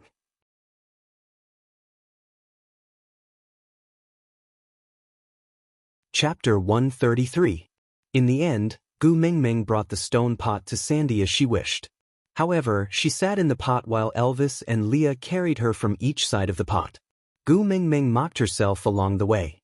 So this was the feeling of sitting in the pot. It was clearly something she was familiar with, but when she looked at it from such a position, it still felt so novel. When Gu Mingming reached Sandy's cave, Elvis quietly stopped a distance away from the cave and handed the pot and Gu Mingming over to Leah. Gu Mingming tilted her head and asked, "Leader, aren't you going with me?" Elvis smiled and patted Gu Mingming's little head, replying, "Although I am the leader of Saint Nazir, I still have to abide by the rules of territorial division." Gu Mingming then remembered that even if they were from the same tribe, they still had the concept of territorial division. So she turned back to look at Leah, saying, "Then is it not convenient for you to go in too? Why don't you two wait here for me? I will go in and call Sandy out, then we can go somewhere else to cook." Leah smiled elegantly, "I am a witch doctor, I am not restricted by territorial restrictions. Moreover, Adali's injuries look quite serious, I can go over and take a look at him." "Adali?" Gu Mingming was stunned for 3 seconds. She thought for a while before recalling that it was one of Sandy's partners. Because Sandy defended her, he got into an argument with Nina and was severely injured by Nina's partner. Yes. No matter what, he was injured because of me, I should show my condolences." As Gu Mingming said that, she wanted to jump out of the pot and run towards Sandy's cave. But the moment her feet touched the ground, Leah grabbed onto her arm. With just a little force, Gu Mingming fell backwards into Lee's arms. Looking up at Leah, who was hugging her with one hand, Gu Mingming felt as if she could see countless pink bubbles surrounding them. So when the male and female leads suddenly hugged each other in idol dramas, that rotating slow-motion scene and accompaniment really existed. Adali was injured because of Sandy, not you. You don't have to care too much about him, because I will be jealous. Gu Mingming nodded her head in confusion. She felt a tinge of sweetness in her heart and the only thought in her mind was, perhaps, dating in the beast world is not bad, if the other party is Leah. Leah seemed to have seen something in Gu Mingming's eyes. He could not explain it clearly, but it made his mood extremely good. He liked the way Gu Mingming looked at him as if she belonged to him. Leah carried the stone pot with one hand and hugged Gu Mingming with the other.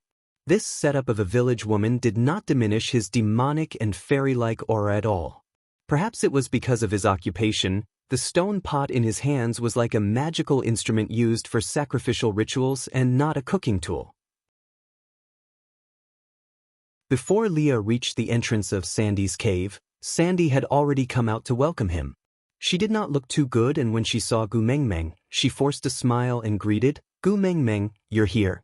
Gu Mengmeng could not bear to see Sandy suffer, so she hurriedly jumped down from Lee's arms and pounced toward Sandy. In her heart, she gave herself a big thumbs up for not choosing a lover over a friend. "What's wrong?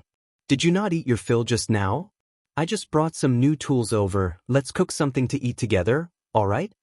Sandy looked at the things in Lee's hands that she had never seen before. As a foodie, this was the first time she was not interested in eating. She just pulled Gu Mengmeng's hand and said, "Can you help me request Leah to take a look at a dolly again? He's very badly injured." Aside from the topic, thank you to Xiaoxiang Academy's little darling Xiao Rui Nina for the flowers, reply to QQ Reader, Blue Sky Ancient Rhyme, for the main text of this article. Babies who cannot accept the NPC plot, do not join the reader group and just read the main text here. You can also communicate with Jean by leaving a message on QQ Reader or Xiaoxiang Academy's works. Jean will read all the messages. Babies who want to see the NPC plot, please join the QQ group to read the content sent in the form of an extra.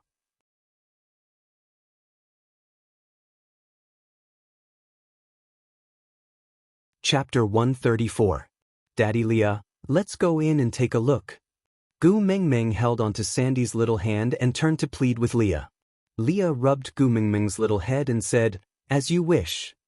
"That's great, thank you, Gu Mengmeng." Sandy heaved a sigh of relief and a smile appeared on her face. Gu Mengmeng and Sandy walked into the cave side by side, with Leah following behind them. The moment she entered the cave, Gu Mengmeng smelled a strong stench of blood. She frowned and felt as if something was rolling in her stomach. The bloody scene from the coming-of-age ceremony replayed in her mind. Gu Mengmeng shuddered and a chill ran down her spine, causing her hair to stand on end. "Gu Mengmeng, what's wrong?" Sandy held onto Gu Mengmeng's hand and was the first to notice her abnormality. Leah carried Gu Mengmeng with one arm and used his large tail to wrap around her tiny body. He comforted her gently, "Don't worry, Gu Mengmeng, I'm here." Lee's furry tail and the warmth in his arms successfully soothed Gu Mengmeng's uneasiness.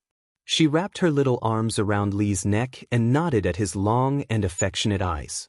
Then, she buried her little head into Lee's neck and used his unique scent to disperse the blood stench in her nose. Feeling Lee's body temperature, Gu Mengmeng's emotions slowly relaxed. Seeing that Gu Mengmeng had regained her composure, Leah said to Sandy, "Ask your partners to carry a dolly out. The smell here is too horrible, I can't stand it." With that, Leah carried Gu Mengmeng out of the cave. Seeing the sunlight, Gu Mengmeng's mood finally calmed down. She looked at Sandy in embarrassment, feeling as if she was visiting a patient in the hospital and telling the patient, "I'm here to visit you, but the smell of the hospital is too strong, I don't like it. So come to the coffee shop outside the hospital and let me visit you." More importantly, the person being visited was obviously seriously injured and couldn't move on his own. However, this was the beast world and the witch doctor in the tribe had extremely high prestige. Only females would be able to receive the full attention of the witch doctor. Males would usually not need the witch doctor's attention. Minor injuries don't need to be taken care of. They'll heal in 2 or 3 days. Serious injury. Is there a need to waste medicinal herbs to treat it? Especially someone like Adri who had lost in a fight. How could he have the face to ask the witch doctor for treatment? But now, on account of Gu Mengmeng, not only did Leah treat him, he even came to treat him. Now, he was just asking him to come out of the cave. How was that making things difficult for him? When Bode and Sandy's other partner carried a dolly out, Gu Mengmeng then realized that a dolly was seriously injured. The wound on his abdomen was flipped outwards and the blood around the wound had coagulated into a sticky state. His internal organs could be vaguely seen through the wound. His face was as pale as a sheet, and fine beads of sweat covered his entire body. If he was in the modern world, he would definitely be sent to the emergency room. But now, he was being carried out by Bode and Sandy's other partner, one by his arms and the other by his legs, like a suckling pig. Gu Mengmeng shuddered and said, "Oh my God, the way you two are carrying him is tearing the wound open again. Quick, find a flat and clean place to put him down." Bode's face darkened. This Gu Mengmeng really did not regard him as an outsider, ordering him around so easily. And as her first partner, he was not as important as Gu Mengmeng, whom he had only known for 2 to 3 days. Sigh. This was all fate. Aside from the topic, my babies, let me say something more. Tomorrow, QQ reading will be going up for PK. All my babies with a QQ reading ID, please give your recommendation tickets to our Gu Mengmeng tomorrow. It's the free recommendation ticket. One has not been published yet, so the monthly ticket cannot be used. Jeaner is now working hard to save up her chapters, hoping that she can update more chapters for everyone. But I might not be able to reply to everyone's messages in time, because I am making the best use of my time to write as many chapters as possible for everyone to see. If this PK is over, I heard that there will be a second round of PK. Then it will be another round of explosive updates.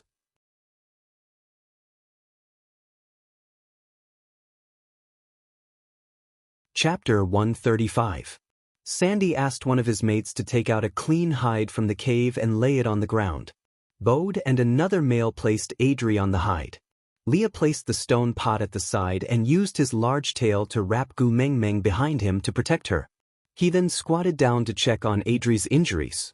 Gu Mengmeng knew that Leah was protecting her because he knew she was afraid of the smell of blood. She felt warmth in her heart, but she was still worried about Adali. After all, he was a beast and Sandy's partner. Although Leah said that Adri's injury had nothing to do with her, Gu Mengmeng still felt guilty. So for the first time, she resisted the temptation of her big tail and climbed onto Lee's back. She lay on Lee's shoulder and peeked out her little head to examine Adali's wound with Leah. If we just leave it like this, it will definitely be infected.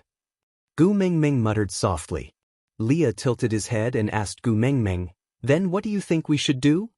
Although Gu Mengmeng kept saying that what happened to Barit was just common sense and could not be considered as reviving the dead, but to Leah and everyone else, it was already a miraculous feat. Gu Mengmeng's extreme, general knowledge was enough to crush many witch doctors in the beast world.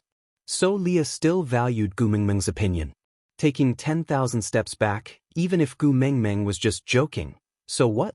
As long as Gu Mengmeng was happy, he would still listen to Gu Mengmeng's opinion and do as she said, much less Adali. As long as she was happy. Gu Mengmeng was very happy that Leah would listen to her seriously. This made her feel that she was very important. But if she really opened her mouth, she was afraid that she would be displaying her slight skill in front of Leah, the witch doctor. It would not be good if she gave the wrong information and caused Adali's life to be in danger. Leah could tell that Gu Mengmeng was doubtful, so he used his large tail to gently sweep her back and comforted her. "It's all right, just say what you think. I'll decide whether it's feasible or not." Gu Mengmeng then relaxed and nodded. "For this kind of injury, we will first disinfect the wound and reduce the inflammation before stitching it up to prevent infection.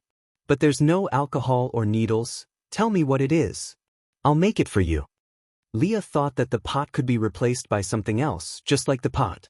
Gu Mengmeng shook her head and said, "Wine can be brewed using fermented grains, but it is definitely not something that can be done in 1 or 2 days.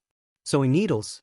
As Gu Mengmeng spoke, she suddenly saw the huge pile of fish at the entrance of Sandy's cave. Those should be the ingredients that Bode originally wanted to practice roasting fish with. Gu Mengmeng's eyes lit up. She pointed at the largest one and said, "The suture needle can be replaced by fish bones." Without waiting for Gu Mengmeng to say anything, Bode had already carried the biggest fish over.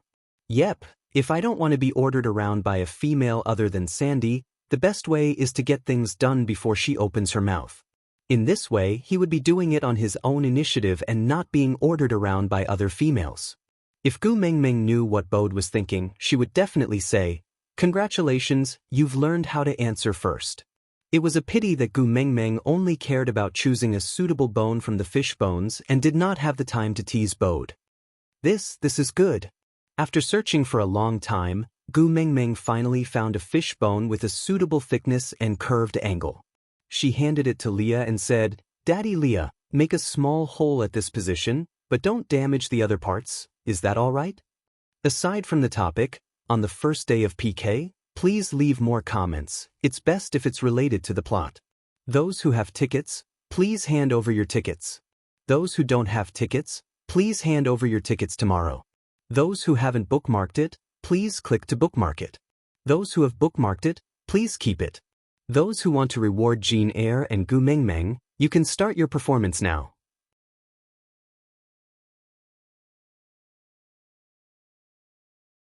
Chapter 136. Leah looked at the fishbone in Gu Mengmeng's hand and used the most precise control of his fingernails to carve a tiny hole in the shape of a rice grain at the spot Gu Mengmeng pointed at.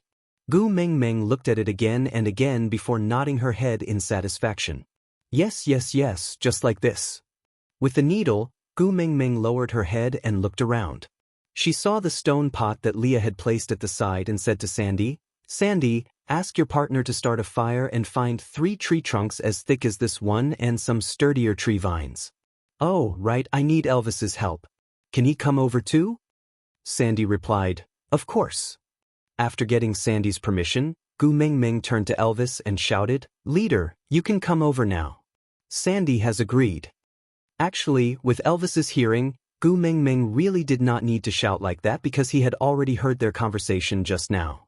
However, it felt different to be called over by Gu Mengmeng.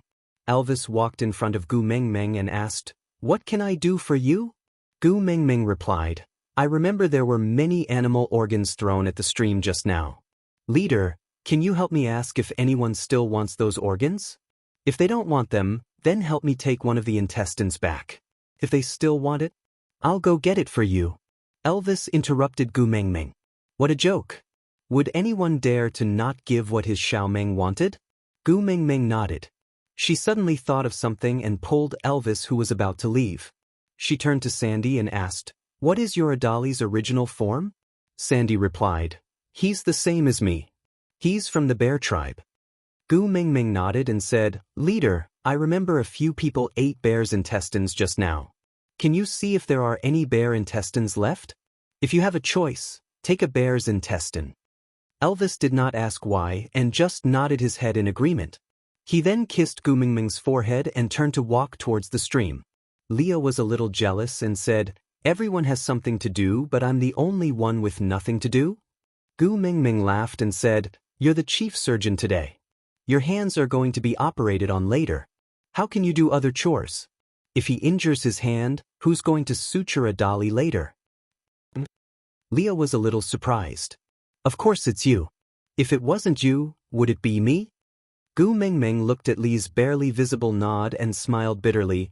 "I only have theoretical knowledge and lack practical experience. Besides, I'm a coward, I don't dare to make a move." Leah used his large tail to encircle Gu Mengmeng back into his arms. He swayed his tail from time to time and said, "All right, I will listen to Gu Mengmeng.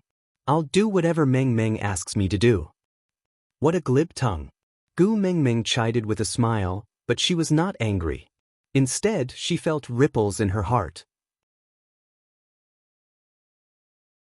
Bode and the other 2 males brought the tree branches that Gu Mengmeng wanted in a short while and started a fire. Gu Mengmeng instructed Bode to tie the 3 thick tree branches together with tree vines at an angle of about 120 degrees. The 3 tree branches were evenly distributed and became a simple frame. Gu Mengmeng used the tree vines to hang the stone pot up. She originally wanted to hang it above the fire to boil a pot of water to disinfect a dolly. Unfortunately, she miscalculated the weight of the stone pot. The moment she hung it up, the tree vines snapped with a clang.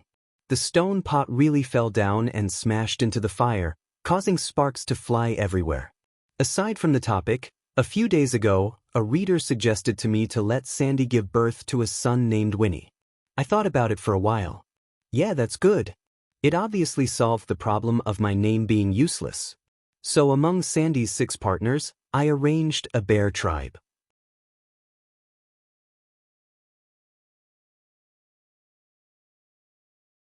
Chapter 137. Lee's reaction was extremely fast. He scooped Gu Mengmeng back and locked her in his arms.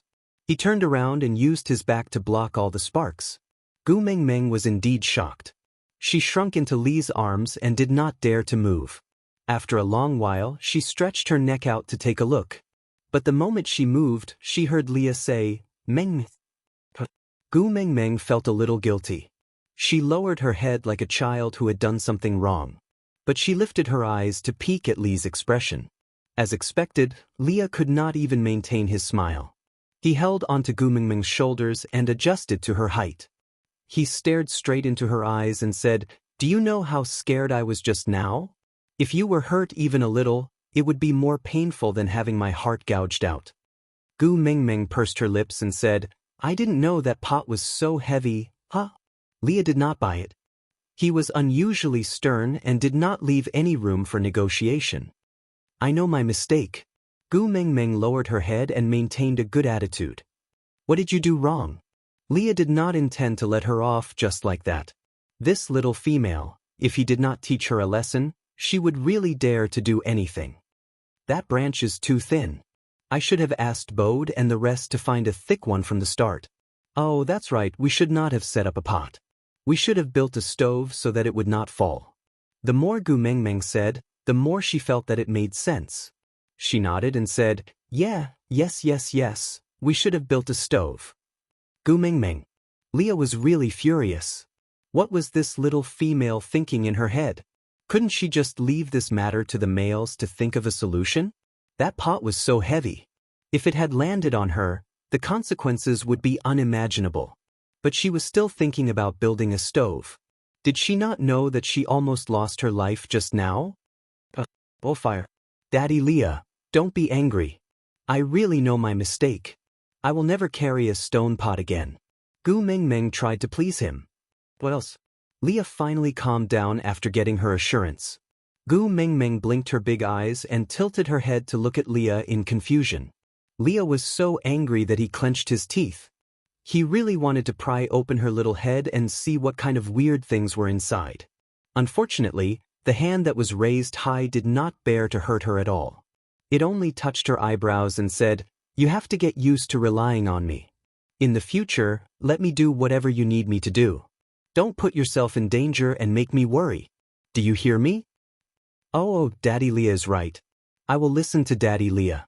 Gu Mengmeng hugged Li's arm and shook it with all her might, acting like a spoiled child. "Daddy Leah, don't be angry. I will treat myself as a severely handicapped person in the future, the kind that can't take care of myself and ask you to do everything. That's a good boy." Leah loved it when Gu Mengmeng acted coquettishly and shamelessly in front of him. He did not know why, but he felt that the left side of his chest was filled to the brim. That sense of fullness made him feel as if he was sitting on the clouds, floating so fast that it didn't seem real. "But will you annoy me? What if Daddy Leah hates me?"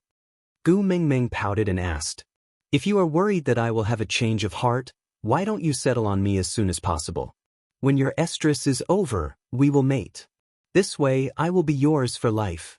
If I have a change of heart, the beast deity will take my life for you. How about that?" Aside from the topic, PK is so nerve-wracking. Babies, have you voted yet?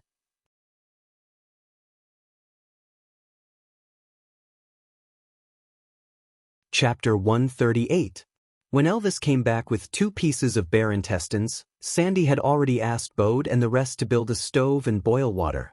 Elvis was a little surprised at the matter of boiling water, but the smell of the thing in his hands was too strong, so he did not dare to get close to Gu Mengmeng. He just stood at a distance and asked, "Xiao Meng, do you still want this?" Gu Mengmeng turned around and saw Elvis carrying a piece of intestine that was as thick as her arm. It was bloody and dripping with yellow liquid, and the stench almost made Gu Mengmeng vomit. Gu Mengmeng looked at Elvis. But thinking of the heavily injured Adali, she clenched her teeth and said, "Yes, this is very important." Elvis's sense of smell was much more sensitive than Gu Mengmeng's. The smell of the intestines almost suffocated him. But because it was what Gu Mengmeng wanted, he carried it along the way and did not throw it away. But Elvis was not willing to pass this smelly thing to Gu Mengmeng. Gu Mengmeng also did not have the intention to wash it herself. She was kind, but not to the extent of being a saint. Hence, he turned around and said to Bode, "Bode, go and wash that bear's intestines for me. Clean them inside and out." Bode slammed the table and said, "Why me again?" Gu Mengmeng spread her hands and said, "Because I can only remember your name." Bode thought to himself, "What the F***, K, but he was helpless. Gu Mengmeng had a strong backing and he could not afford to offend her. Not to mention Elvis and Leah, who were already emitting a strong aura. Just Sandy's unhappy gaze was enough to send a chill down Bode's spine. Resigned to his fate, he pinched his nose and walked to Elvis. He took over the bear intestines from his hands bitterly and transformed into a leopard to fly downstream to wash this stupid thing. Elvis looked at his own hands and said, "I'm going out for a while. I'll be back in a while." "All right." Gu Mengmeng knew that Elvis had a sharp nose. The smell that was still lingering on his hands must have made him break down. He must be going to wash his hands. Sandy moved closer to Gu Mengmeng and smiled meaningfully. "Gu Mengmeng is really the #1 beauty of Saint Nazaire.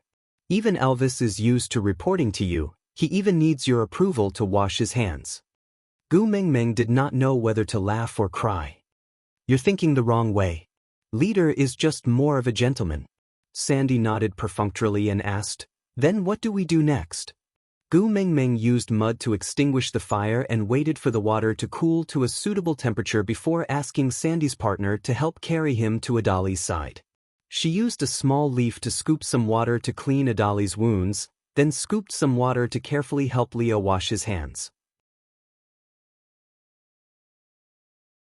When the green-faced Bode returned, he washed the bear intestines again with warm water and made Leah use his fingernails to tear the bear intestines into thin strips that could barely pass through the fishbone needles.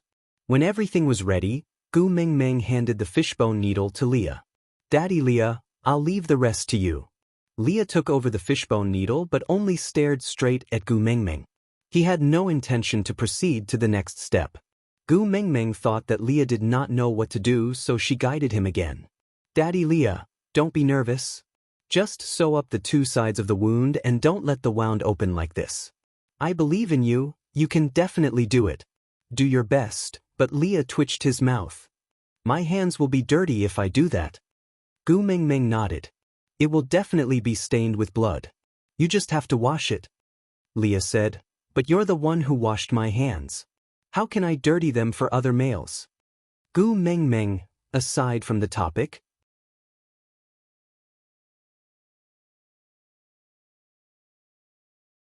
Chapter 139. Under Gu Mengmeng's repeated coaxing and guarantee that after Leah was done with Adali's wound, Gu Mengmeng would kiss him and wash his hands clean. Only then did Leah reluctantly start stitching Adali's wound.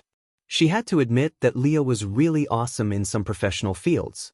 The tenacity of the raw gut suture was not good, but he was able to stitch up Adali's wound with ingenious angles and strength without any experience. Adri was a real man. Without anesthesia, he didn't even let out a groan. He clenched his teeth and stared at Sandy, as if there was nothing he couldn't endure as long as he could see Sandy. The entire process only took about 3 minutes. When Leah placed the last stitch perfectly, Gu Mengmeng's heart finally relaxed. To be honest, Gu Mengmeng felt her heart ache just by looking at him. But he was her best friend's man after all. She still had to avoid arousing suspicion. So Gu Mengmeng told Sandy, "Hurry and go take a look at Adali. I will go with Leah to the stream to wash my hands and come back later." "All right." Sandy did not know how to take care of an injured person, so she just followed Gu Mengmeng's instructions and sat beside Adali. She stared at Adali, who was forcing himself to smile, and gently wiped the sweat off his face. Leah transformed into a snow fox and carried Gu Mengmeng on his back. They came to the upstream of the stream and without a word, they directly rushed into the water. Plop plop plop, Gu Mengmeng and Leah fell into the water separately. Gu Mengmeng stood up with a chuckle and wiped the water off her face. She saw Leah standing in the water completely naked. The stream's water barely reached his waistline and the 2 mermaid lines were faintly discernible, causing one's imagination to run wild. His broad shoulders and narrow waist were graceful. He was not as muscular as Elvis and did not look as strong and powerful as Elvis, making others not dare to underestimate him. However, he had a sense of strong and healthy beauty. His skin was translucent and fair like jade, but did not have a hint of femininity. Gu Mengmeng could always sense a demonic or immortal aura from him, but she had never confused his gender. His silver-white long hair was casually draped behind him, glistening with a watery light due to the stream. Under the refraction of the sunlight, there seemed to be a rainbow halo. Daddy Leah was too much of a foul. I really want to pounce. What should I do? Leah stood at his original spot, his eyes filled with unparalleled charm. He raised his slender and bony hands from the water, creating countless ripples. With his palm facing upwards, his fingers naturally curved inwards while his index finger extended forward. Then, he hooked it lightly and called out in a hoarse voice, "Meng Meng, come over and help me wash." Puff, Gu Mengmeng could only feel something flowing out from her nose. It was sweet and hot. Gu Mengmeng touched it with the back of her hand. Damn, it was bleeding again. Li's reaction was even faster than Gu Mengmeng's. The water did not seem to pose any resistance to him as he glided to Gu Mengmeng's front. He wrapped one arm around Gu Mengmeng's waist and the other gently lifted her little chin to tilt her head up. He frowned and his gaze was filled with heartache. His crimson thin lips slowly moved downwards, pressing against Gu Mengmeng's lips. Gu Mengmeng felt that her heart was about to jump out and her nose was bleeding more and more profusely. First kiss? Was it going to be sacrificed here? Under such a situation where her nose was bleeding all over? Other people's first kiss was very romantic. Why was her first kiss so pathetic? But why was there a vague sense of anticipation in her heart? Aside from the topic, in reply to QQ Reader, love is like a song, the string breaks and the person scatters. Thank you baby for your suggestion, I will try my best to speed up the pace. As for feelings, you said that it was too cruel to treat the orcs with the modern concept of love. This point cannot be denied. But baby, please think about our Gu Mengmeng. After all, she had just transmigrated a few days ago. It would be too difficult for her to accept the settings of the venerable female of the beast world, polygamy and having to get married immediately after her period. She had to go through an adaptation process. Using an old saying, the most generous love is to give you time. If a man is not even willing to spend some time on you, what right does he have to say that he loves you?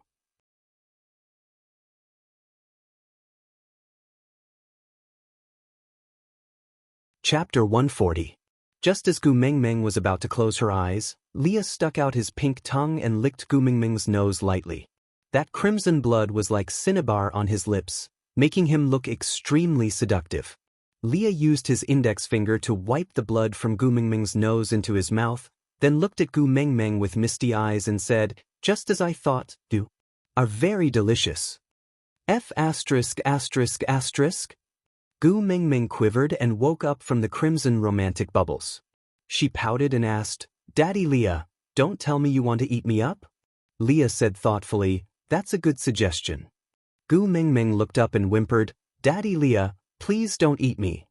However, Leah smiled and licked her little nose again. This time, his movements were delicate and slow.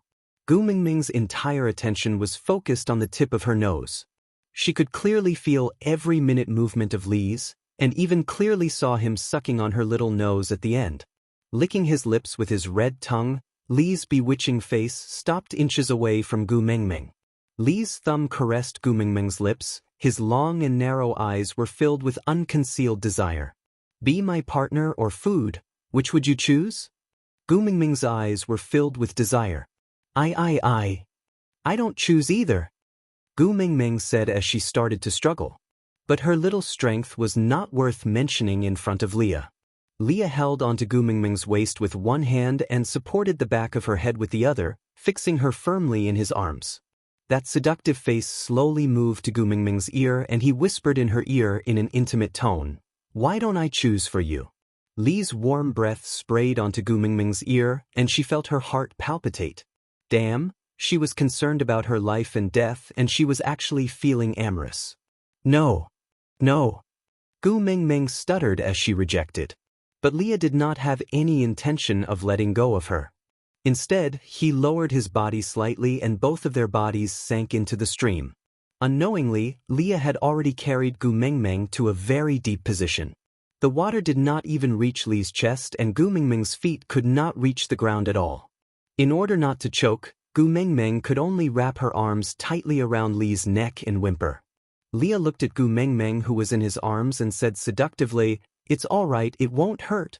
I will eat you up so that we can fuse together and never be separated again." Gu Mengmeng's eyes were filled with tears. "What? Daddy Leah, don't do this, don't. Gu Mengmeng struggled with all her might but it was useless. Seeing Leah revealing his sharp teeth and slowly approaching Gu Mengmeng's slender, snow-white neck, Gu Mengmeng was so scared that her face turned pale and she even forgot how to cry. Was he going to die in Daddy Li's mouth? The play ends here? Did that beast deity bring me here from the swimming pool just to add food for Daddy Leah? Sob. I must have a fake father. Gu Mengmeng's imagination was running wild when she felt a warm sensation on her neck. It was wet and slightly painful but it did not feel like the pain of being pierced by teeth. This feeling was a little weird. Gu Mengmeng tried her best to use the corner of her eyes to look at Leah who was lying on her neck and called out, "Daddy? Leah? Aside from the topic, babes, remember to vote for me every day."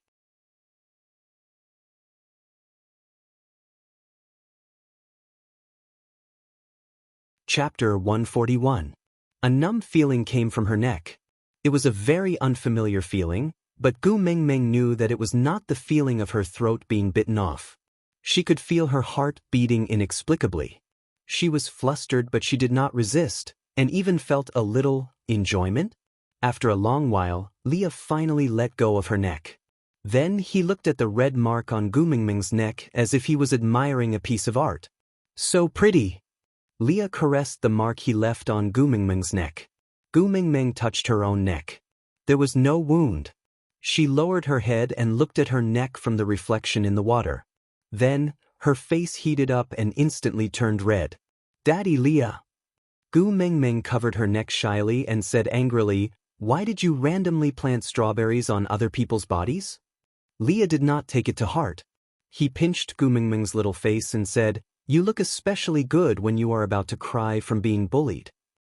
Gu Mengmeng's nose was bleeding. She covered her neck with her little hand and raised her red face. She snorted but could not say anything to refute him. She was being flirted. Gu Mengmeng was very clear that she was definitely being flirted with by Leah. "I'm the only one who can see this delicious look of yours, okay?" Leah held onto Gu Mengmeng's wrist gently and slowly pulled her little hand down to place it on his chest. His gaze was full of sorrow. Every word that came out of his thin red lips made Gu Mengmeng's heart feel like it was an open shell being touched by a gentle hand. That tender and sensitive nerve sent a strange stimulation, making Gu Mengmeng's blood boil and her face burn up. Gu Mengmeng could not care less about the hickey on her neck. She only used her still mobile hand to pat her face with water to cool down her burning face. Li's smile looked so unreal under the refraction of sunlight and water. It was as beautiful as poppies on the other side of the ocean, exuding a fatal temptation. Li's lips slowly approached Gu Mengmeng again. This time, it landed firmly on her lips. He did not intrude, nor did he move away. He just kissed Gu Mengmeng with his lips sticking to hers, using this method to convey his appreciation and adoration. After a long while, Leah slowly moved his lips away and asked with a suggestive tone, "Regarding kissing you without permission, should I apologize or confess?" Gu Mengmeng's mind froze. Why did these words sound so familiar? After being stunned for a moment, Gu Mengmeng finally recalled that this was the line she had told Sandy in Descendants of the Sun. However, Elvis had forcefully imagined a Chiang Yao drama and paired her and Yu Si Jean together, so the story only ended at this point. Gu Mengmeng pouted. She was a little unhappy that Leah had to copy someone else's confession and was not even willing to think of a confession himself. She mumbled, "Why are you copying him?" Leah held the back of Gu Mengmeng's head gently and kissed her forehead. Then he replied, "As long as it's something you like, I'm willing to learn." Even if I have to destroy myself and become someone else's shadow in your eyes. I'm willing. Her heart was stabbed harshly. Gu Mengmeng was filled with guilt for her complaints just now. One of her hands was pressed against his chest by Leah and had not released it.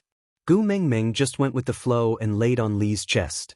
She pressed the side of her face against his bare chest and listened to his strong heartbeat. Once, twice, mating was too heavy a burden. Gu Mengmeng knew that she could not make such a promise. But maybe dating would not be bad. Aside from the topic, thank you to Xian Bao and Chen Xiaoyu for your tips. I have truly received all of your encouragement. Also, I don't want to waste time explaining which is better between NPCs and 1v1. Everyone has different views on love and values. We don't have to force everyone to agree with us, right? In order to not cause more misunderstandings, I won't reply to NPCs and 1v1 messages anymore.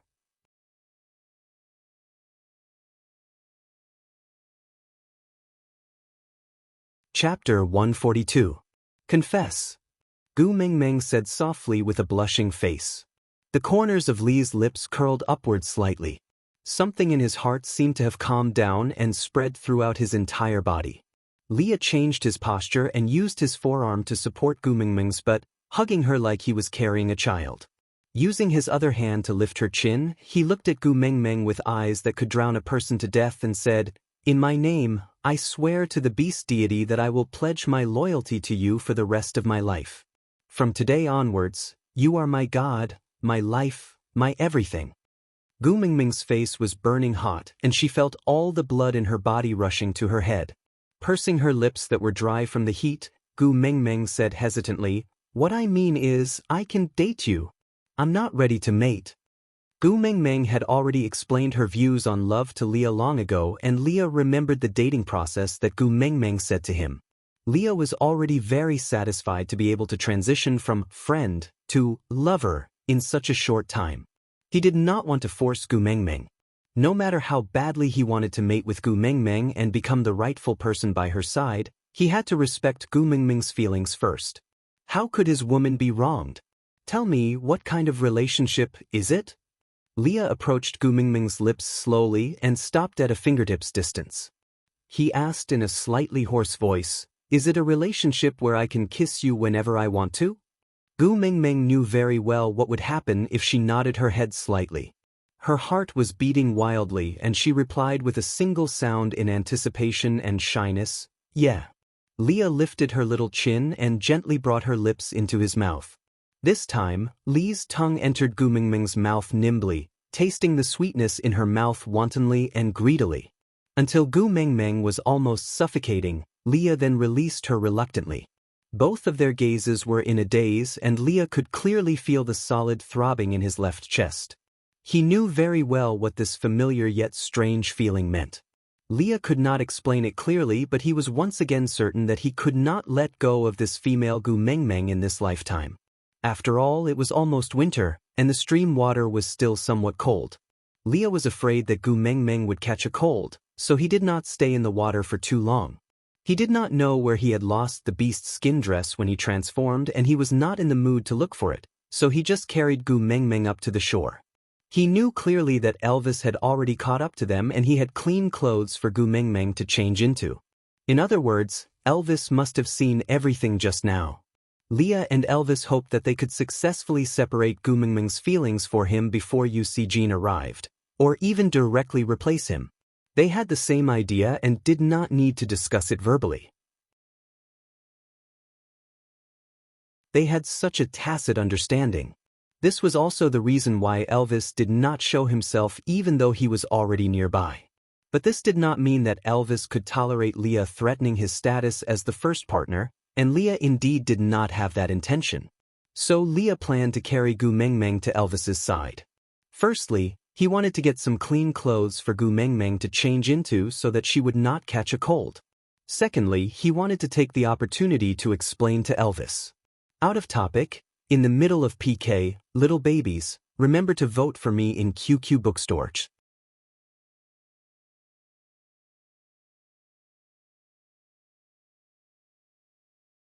Chapter 143. But Lee's thought made Gu Mengmeng very conflicted. Damn it, Leah was naked. She did not feel anything when he was in the water just now, but now that she was out, the scene was too erotic and Gu Mengmeng's nosebleed was about to go out of control again. Daddy Leah. Gu Mengmeng hugged Lee's neck and stopped Lee's actions of going ashore. Leah stopped in his tracks and smiled dotingly. You're still calling me Daddy Leah? Gu Mengmeng was speechless.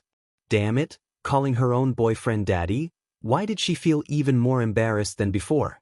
Between lovers, what kind of address should there be? Leah was clearly asking sincerely, but to Gu Mengmeng, it sounded like he was asking a question that he already knew the answer to. The blush on Gu Mengmeng's face did not subside at all. Holding back the surging emotions in her heart, Gu Mengmeng said shyly, Then what should I call you? Lele? Or Yaya? Leah heard it and obviously did not like it, so he shook his head and said, Just call me Daddy, it sounds much better. Gu Mengmeng deeply felt that Leah was purposely teasing her. But facing Lee's face, Gu Mengmeng could not bring herself to be angry. She just bashfully punched Lee's chest lightly. To show that she was angry, Gu Mengmeng directly called Lee's name, without any form of address. Leah, are you planning to go back like this? Gu Mengmeng's little eyes peeked downwards secretly. Since Leah was her boyfriend now, it should not be too much for her to take a look. Leah followed Gu Mengmeng's line of sight and looked down at his half-hidden body in the water. He asked with a sincere face, What's wrong? You will be seen by others like this. Gu Mengmeng felt that she had overestimated her psychological endurance. She dared to say anything when she was joking normally, but it was her first time seeing a real gun right in front of her. She only took a quick glance and quickly looked away. But even so, Gu Mengmeng still felt her heart jumping to her throat before she could see anything clearly. Leah thought for a while and tried to understand Gu Mengmeng's words. But he really could not figure out what the problem was. Wasn't everyone like this? Gu Mengmeng looked at the 3 words I don't understand, clearly written on Lee's face and instantly felt embarrassed. She thought to herself, does this beast deity not care about anything else besides whether a couple gets a divorce or not? You don't even bother with the least bit of weathering? But thinking was just thinking. Gu Mengmeng could not be bothered to complain about the beast deity's anti-image from the neighborhood committee. She was only thinking about her blue friend and could not let others see his nude picture. She thought for a moment and pretended to take off her clothes. As she slowly untied her belt, she said, My clothes are also covered in fish scales, and it smells like hell. Now that it's wet, it's not comfortable to wear. I might as well take it off too. Then we can run back to Sandy's place naked and let the tribesmen see us naked. Leah, on the other hand, tapped Gu Mengmeng's little nose with a faint smile and said, Elvis is already waiting over there with clean clothes. With me and him releasing our aura together, even mosquitoes would not dare to come close. After you've changed your clothes, we'll go to Sandy's. That way, we won't be seen naked.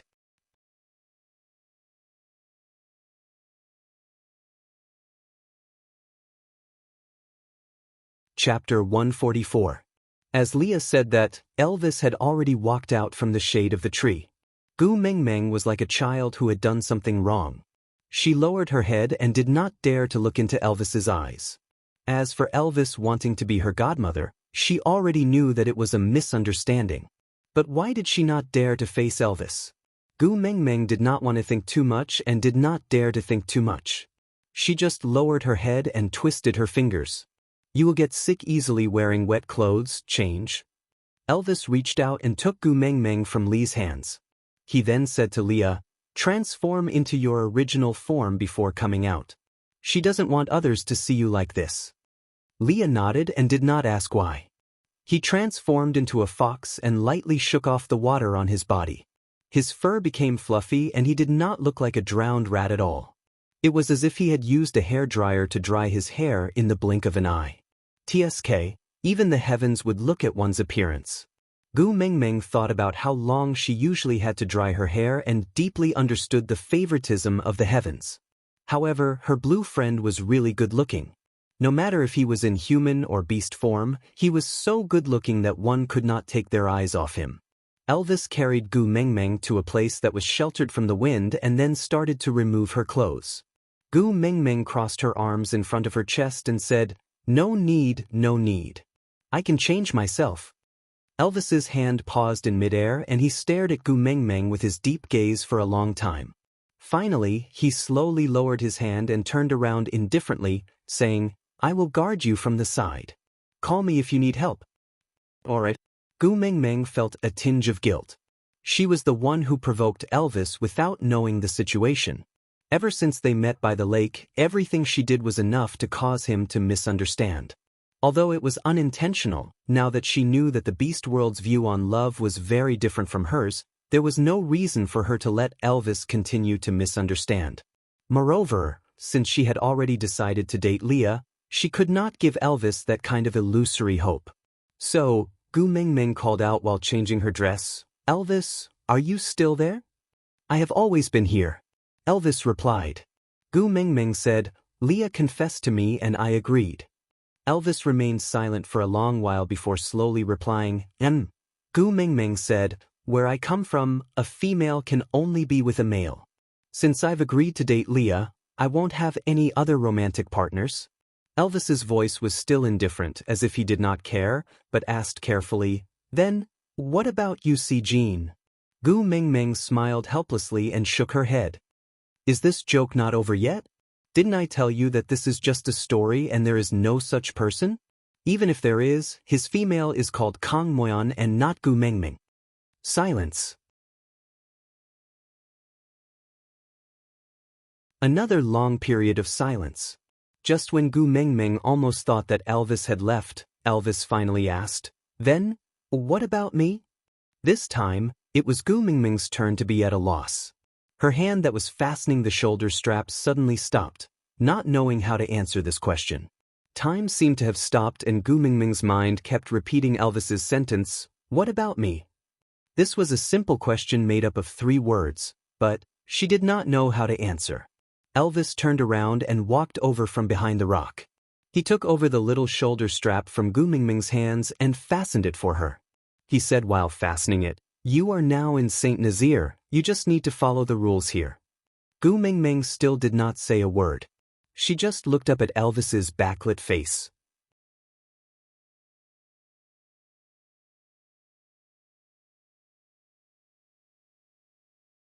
Chapter 145.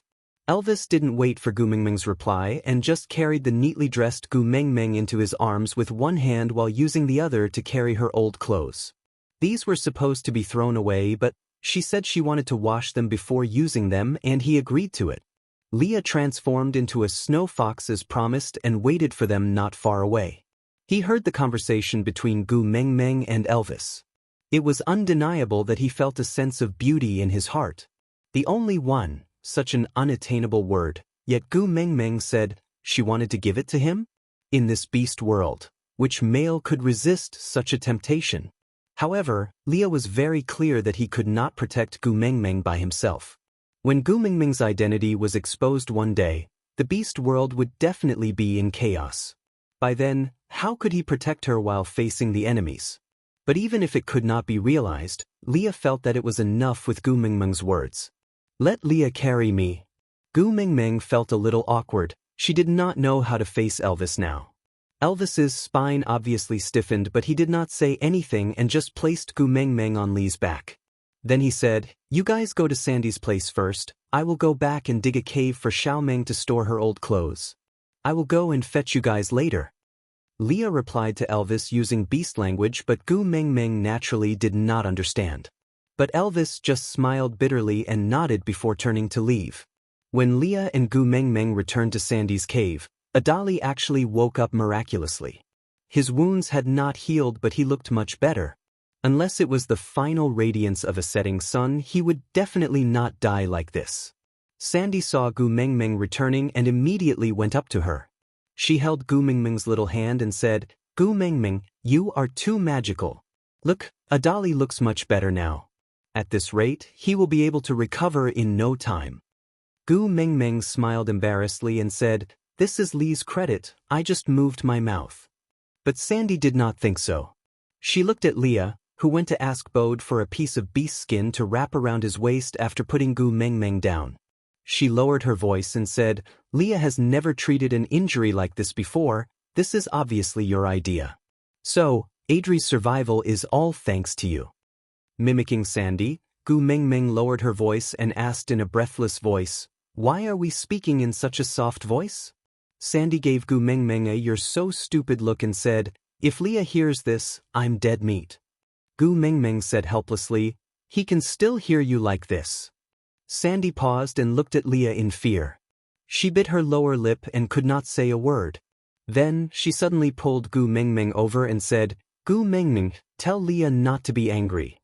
Gu Mengmeng laughed out loud. "My Leah is not so petty." Sandy and Leah were stunned. "My Leah?" These 4 words were clearly enough to quell any of Lee's anger. Moreover, since Sandy was Gu Mengmeng's good friend, Leah would definitely not hold it against her. Just like how no matter how Gu Mengmeng ordered Bode around, he would not flare up at Gu Mengmeng no matter how unwilling he was. Just like how Leah was inwardly coquettish, Sandy could not hold it in any longer. She raised her voice and asked in surprise, "Gu Mengmeng, you mean you are going to mate with Leah, right? This way, you will always stay in Saint Nazaire.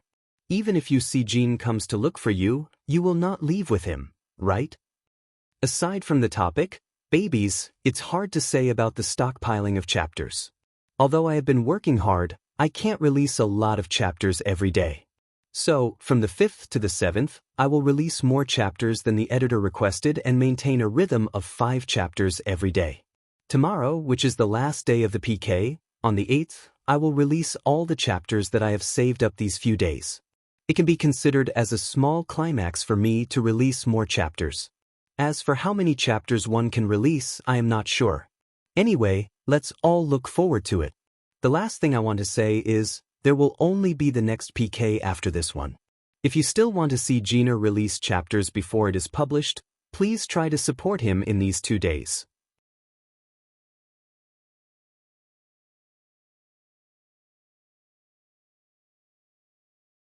Chapter 146.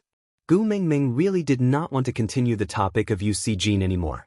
She glanced at Adali who was lying at the side. His complexion seemed to have improved a lot. Gu Mengmeng could not help but admire the abnormal recovery ability of the males in the beast world once again. Did he just need to take a bath and he was already out of danger? But he was someone else's male after all. It would cause misunderstandings if she was too concerned about him. Moreover, Gu Mengmeng blushed and her eyes unknowingly looked at Leah, making eye contact with his long and charming eyes. Gu Mengmeng smiled and retracted her gaze, but her heart was filled with sweetness. Holding Sandy's hand, Gu Mengmeng replied, not leaving, I can't bear to leave my precious Sandy." Sandy hugged Gu Mengmeng's waist and rubbed her face against her chest. Her furry ears tickled Gu Mengmeng's chin and she could not stop giggling.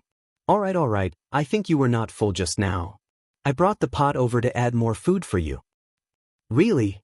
Adali's condition had stabilized and Sandy's gluttonous nature was revealed once again. Gu Mengmeng pointed at the stone pot and said, "Look, I brought the ingredients to eat. How can it be fake?" Sandy nodded her head hurriedly and her eyes lit up as she looked at the stone pot. Forgive Sandy for not having seen the world, but in her eyes, this pot had already been bestowed with the light of a divine weapon. Gu Mengmeng was very agile and did not show any mercy when commanding Bode. She handed over the tasks of gathering firewood and boiling water to Bode while she squatted at the side to deal with the fish. As they were going to roast it for Sandy, Bode had already cleaned the fish's scales and innards. What Gu Mengmeng needed to do now was to use a sharp small stone to cut the fish into a few large pieces. Then, she smashed the ginger Leah gave her and tried to cut it open. When the water in the pot was boiling, Gu Mengmeng handed the entire fish bone and head to Bode and let him keep stirring while she sat at the side to chat with Sandy. "What about me? What should I do?" Leah came forward, seemingly unhappy that Gu Mengmeng had thrown him aside the moment she saw Sandy. How could Gu Mengmeng ignore him? That pair of big eyes had glanced at him countless times. It was just that they were too shy to be too intimate with each other because there were others around. But since Leah had taken the initiative to send himself to her doorstep, Wouldn't it be too unromantic if she didn't get used to it? With that thought, Gu Mingming leaned into Li's arms and leaned against his chest, saying, "Of course you're accompanying me."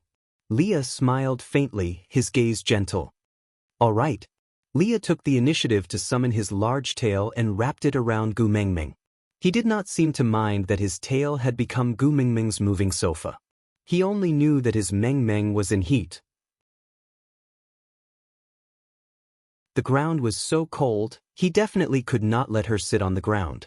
Gu Mingming had always been fond of Li's tail, and now it was even more justifiable for her to rub it up. If she did not do it now, when would she do it? No matter how slow Sandy was, she could sense the subtle change in the atmosphere between Gu Mingming and Leah. She finally felt relieved. This way, Gu Mingming would stay in Saint Nazaire forever, right? They could stay friends forever, right?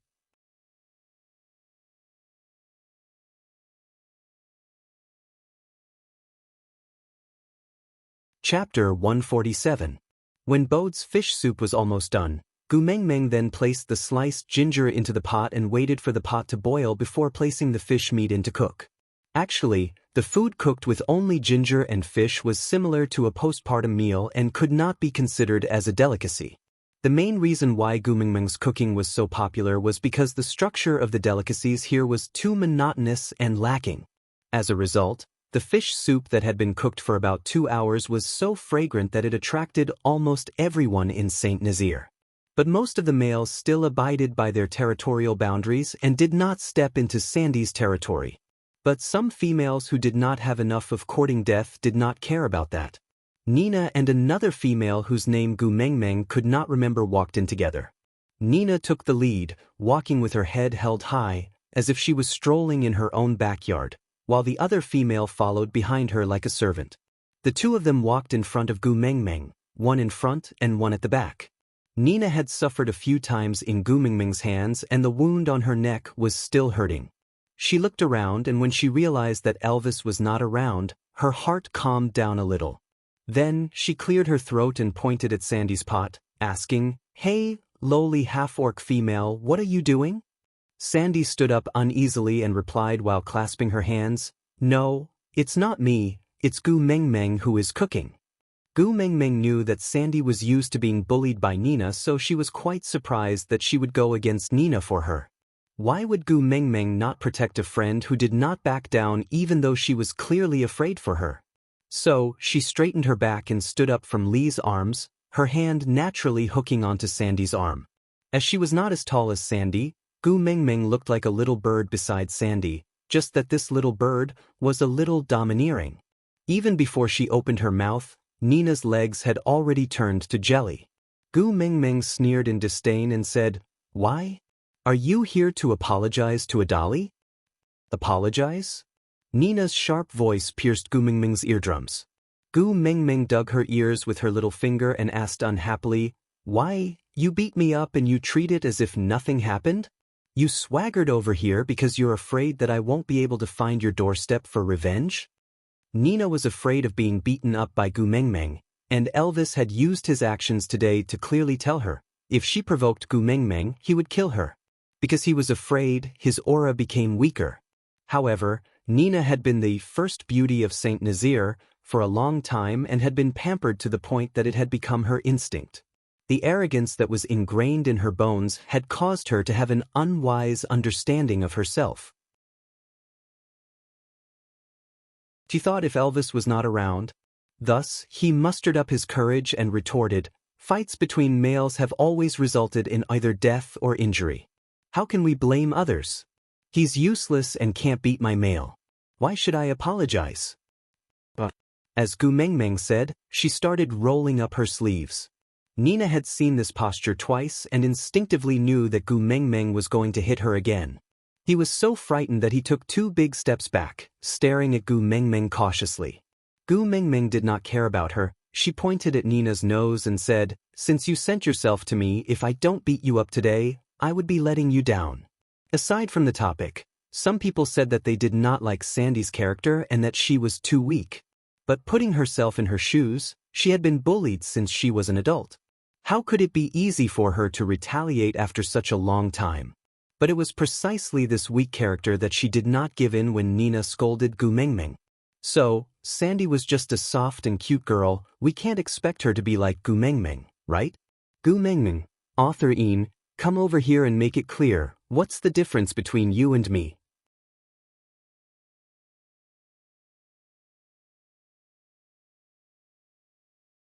Chapter 148. Gu Mengmeng was about to rush to Nina again but was lifted up by her waist. Gu Mengmeng instinctively thought that Elvis was lifting her again. She turned around and was about to complain when she saw Li's smiling handsome face. Gu Mengmeng said, "Leah, why are you lifting me too?" Leah, on the other hand, poked her little nose in rebuke. He watched as she moved back and forth in his hands like a cub, hugging onto his hand indignantly as if she wanted to bite him but was reluctant to use any strength. He asked, "What did you promise me again?" Gu Mengmeng blinked her big eyes and shook her head honestly, completely forgetting what she had said just a moment ago. Leah pointed at the stone pot that was boiling water and raised his eyebrows while looking at Gu Mengmeng with squinted eyes, as if he was considering how to punish this little rascal who forgot everything after she said it. Gu Mengmeng followed Li's hand and looked at the stone pot. After thinking for a long time, she finally remembered that she had casually promised Leah when the stone pot fell just now, something like, let him do everything in the future, treat herself as if she was severely handicapped and could not take care of herself, and so on. Blushing, she cleared her throat and swung into Li's arms, pouncing on him. Leah caught her steadily and waited for Gu Mengmeng to order him about female matters for the first time with his eyes full of smiles. Gu Mengmeng raised her head under Li's guiding and expectant gaze and pointed at Nina, saying, "Leah, help me teach her a lesson, all right?" "As you wish." Li's smile bloomed like a poppy at a speed visible to the naked eye. His voice was full of charm, like a smooth melody played by a cello. These 4 simple words made Gu Mengmeng's maiden heart explode more than any other situation.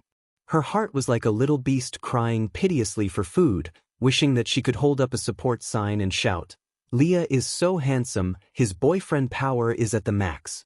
Leah placed Gu Mengmeng beside Sandy. He felt that other than his own embrace, Sandy's side was Gu Mengmeng's favorite place. After settling Gu Mengmeng, who looked like a fangirl, Leah turned to face Nina. He was clearly smiling, but it sent a chill down Nina's spine. It was even more horrifying than when Elvis was pinching her neck. Taking 2 steps back, Nina said, Leah, what are you doing?" "I am Saint Nazir's precious female." "Indeed, you are the precious female of Saint Nazir."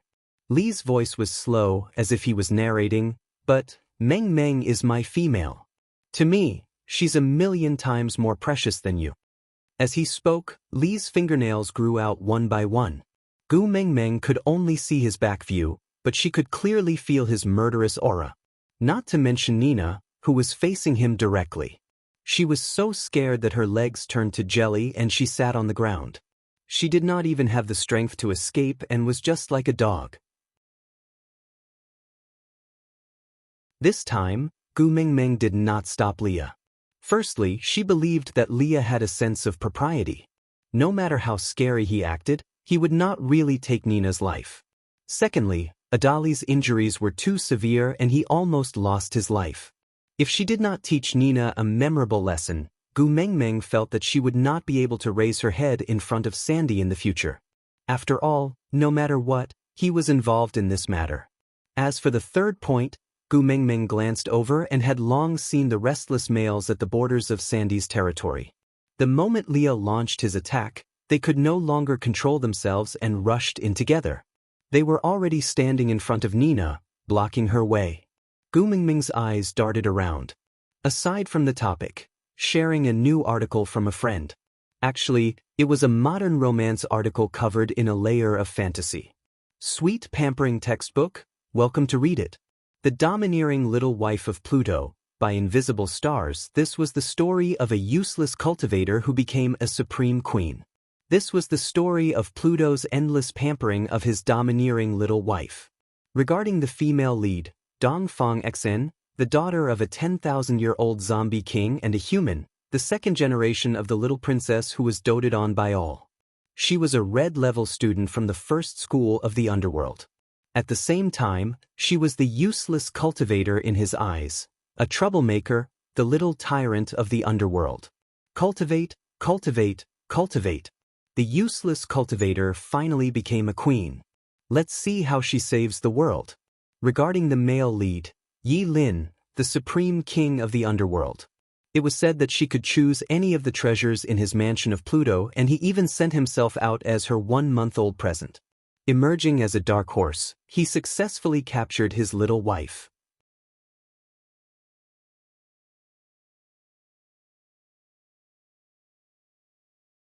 Chapter 149. The appearance of Nina's partners seemed to be exactly what Leah wanted. Flexing his wrists, Leah said, "You guys trespassed into someone else's territory, which is equivalent to disregarding Saint Nazir's rules. As a witch doctor, it's hard for me to pretend that I didn't see it." Nina's partners looked at each other. There seemed to be something wrong with Lee's words, but nothing seemed wrong at the same time. Based on their brains, it was impossible for them to refute Lee's words. Moreover, it was a fact that they trespassed into someone else's territory. There was no way for them to argue. Hence, one of Nina's partners crawled under Lee's feet. This was the way wild beasts expressed obedience. They did not want to and did not dare to become enemies with Leah. "We just want to bring Nina away. We have no intention of trespassing into Sandy's territory." Leah, "Oh no, great witch doctor, please forgive us."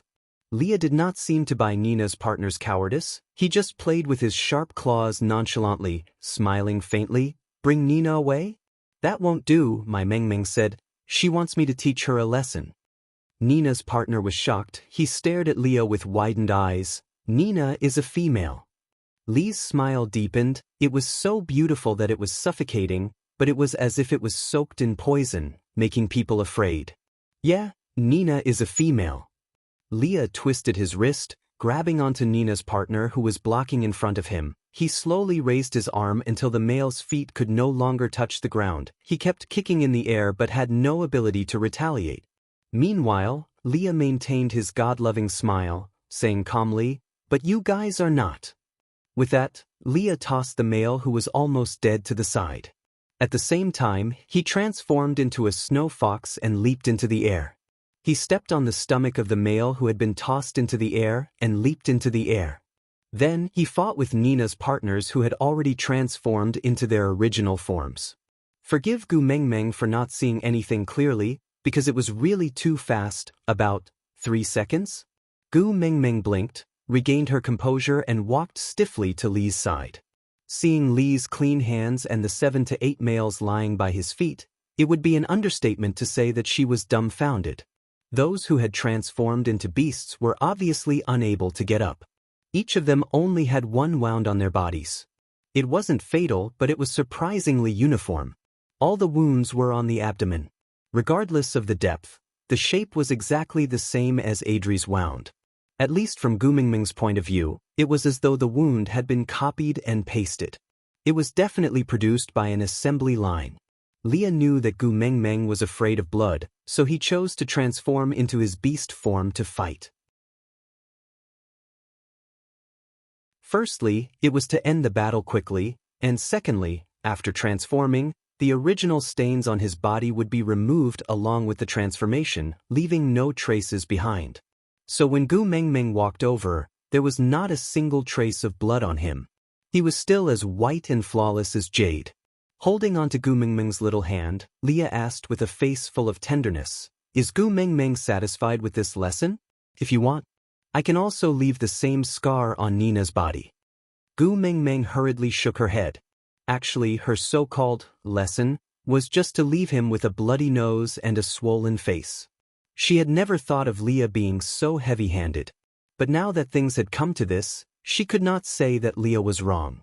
After all, Adri was also injured by them to this extent. Forget it, I think they have learned their lesson and will not dare to bully Sandy in the future. Leah maintained his faint smile, but when his gaze did not meet Gu Mingmeng's, his smile was so cold that it was frightening. "You should be glad that you are a member of Saint Nazir, or else." Nina's partners, who could not transform back into human form, let out a low whimper in their beast form. That was their submission under the suppression of absolute power. They were very clear that if they were not a member of Saint Nazir, Lee's claw would have directly dug out their hearts, and not just scratched their abdomens. Digression. To be honest, I still haven't found the place where I PK in the book town, but when I scanned the book town's reward area, I was really shocked. I always knew that you all loved me, but I didn't expect you all to love me so much. Thank you, Doryman, Hanshi Jianlu, New Day, and our Xian baby for their rewards. I'm so touched, my babies. Thank you all. Also, thank you to Xiaoxiang Academy's Great Banyan Tree, Huahua.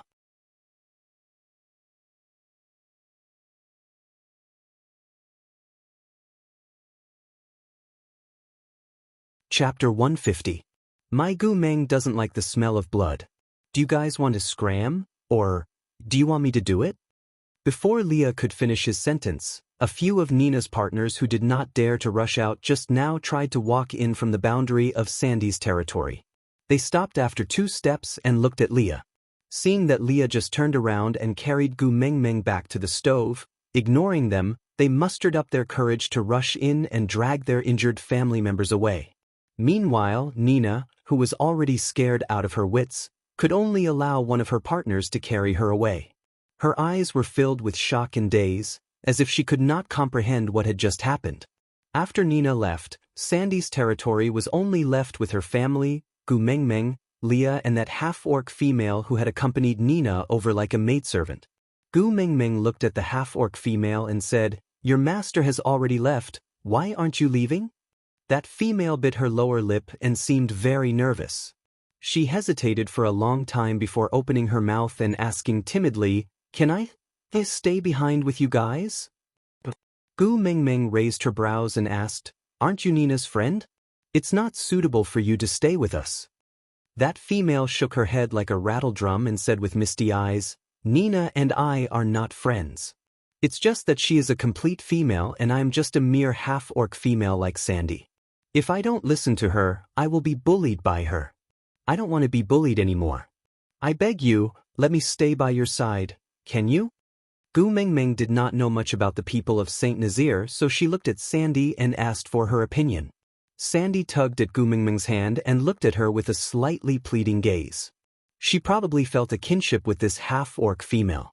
Gu Meng thought that it was better to have one more friend than one more enemy.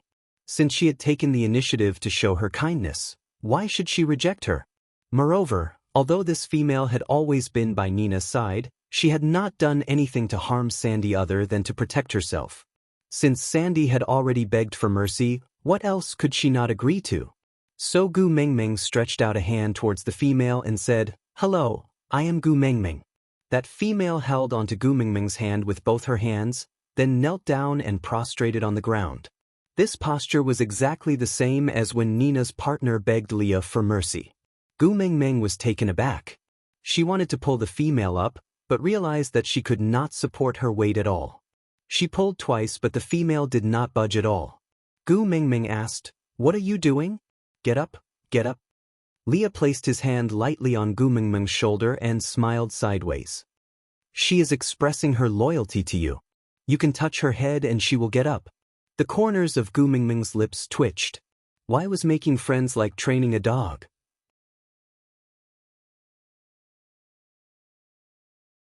What loyalty and disloyalty, but seeing that female sprawled on the ground and refused to get up, Gu Meng had no choice but to pat her head, accepting her loyalty. That female looked up with a face full of tears. She looked at Gu Meng gratefully and said, "My name is Maya. From today onwards, I am yours." Gu Meng's temples throbbed. "From today onwards, I am yours." Why did this sentence sound so awkward? "Maya, the relationship between friends is equal. I am not above you, so you don't have to do this." As Gu Meng said, she leaned into Lee's arms. She looked at Lee's side profile and smiled. "Moreover, I can't let you be mine. Only has him." Aside from the topic, first of all, I would like to thank the babies in the group who helped me to name myself. I have saved all the names you gave me and they will slowly appear in the novel. Just like Maya today, who will be the next one to give her a new name. Also, I would like to thank my babies, XNU, and Choice, in QQ reading.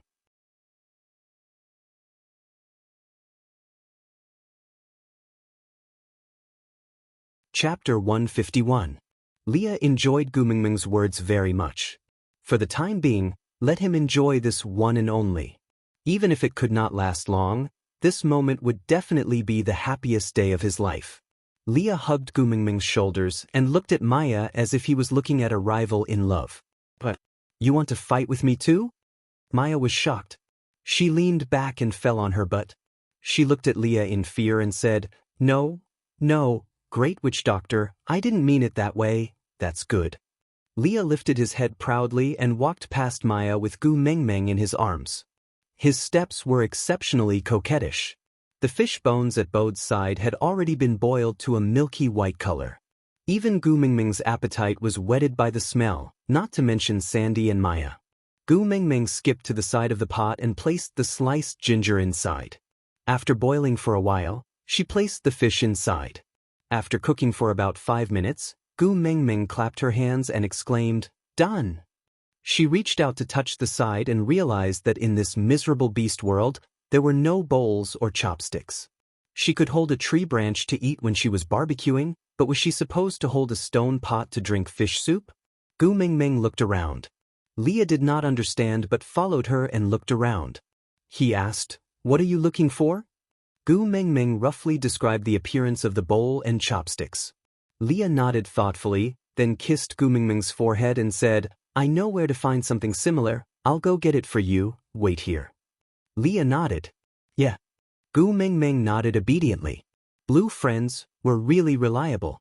Sandy and Maya surrounded Gu Mingming on both sides. The 3 little heads were all on top of the pot, drooling as they smelled the aroma. Just when they could not hold it in any longer, Leah finally returned. But when she saw the thing in his hands, Gu Mingming froze on the spot. Leah was holding half a tiger's skull in his left hand. He placed it upside down and sliced it flat from the eye level. Water was still dripping from the 2 furry ears. It was obvious that the considerate Leah had washed it seriously after removing it. But a tiger's head dripping with water was also very scary, alright? And on his right hand, what were those 2 things that looked like tiger ribs? Gu Mingming instinctively took a step back and almost knocked into the stone pot behind her. Leah dashed forward and scooped Gu Mingming's waist with the hand that was holding the tiger bone. She fell into Lee's arms. You promised not to let me worry, Leah said sternly. Gu Mingming was so speechless that her teeth were chattering. She stuttered, Put down the things in your hands first, we can talk about it. Leah did not understand, but did as he was told. Gu Mingming looked at the half a tiger's skull and ribs that Leah had placed at the side. She pulled Leah a few steps to the side before saying, Don't tell me you want me to eat with that thing? Leah looked at Dihu's head, and then nodded sincerely. Gu Mingming stumbled and fell into Lee's arms. She twisted her body and muttered, Can you not be so curious? That's too scary, I don't dare to use it. Leah suddenly smiled and stroked Gu Mingming's little head that was rubbing against his chest. He comforted her, It's just food, don't be afraid. Gu Mingming wanted to cry but had no tears. She roared in her heart, Can you not say such scary words with that expression of God loving the world? Aside from the topic, regarding the matter between Gu Mingming and Leah, don't worry too much. Lee's status as the official CP would not be shaken. Leah and Gu Mingming were at most ambiguous. It was impossible for them to become partners. Leah had more scenes at the moment because Gu Mingming liked him now. Wait till I can't say it. Just continue watching. You will know when I hide and pretend to be Mr. Automatic Update.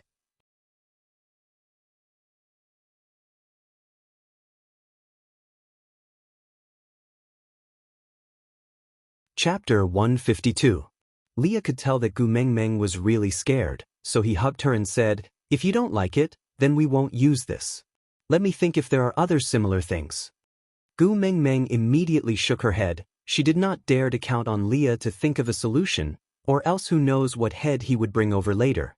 Gu Mingming looked around and suddenly had an idea. She pointed at the tree branches that Bode had brought back to make firewood and said, This, we will use this. Leah followed Gu Mingming's little hand and looked at the tree branches that were no thicker than Gu Mingming's arm with a confused face and asked, This? Gu Mengmeng nodded her head heavily and said, "Yes, yes, yes, this." Gu Mengmeng ran over as she said and gestured for Leah to help her cut out a branch that was about 10 centimeters thick. Then, she dug out the wood core and turned it into a very retro and simple wooden bowl. But the modern wooden bowls were all oiled, and this simple one would definitely be permeable, and there would be wood shavings if used directly. So, Gu Mengmeng directly plucked 2 large leaves from the tree and placed them on the bottom of the bowl.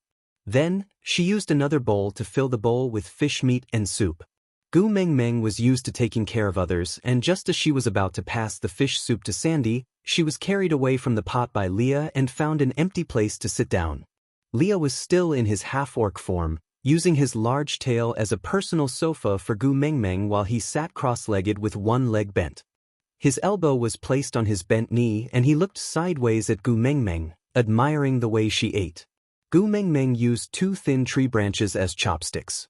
Although it was not easy to use bent branches, it was still better than tiger ribs. She picked up a piece of fish meat and sent it into her mouth. The texture was dense and sweet.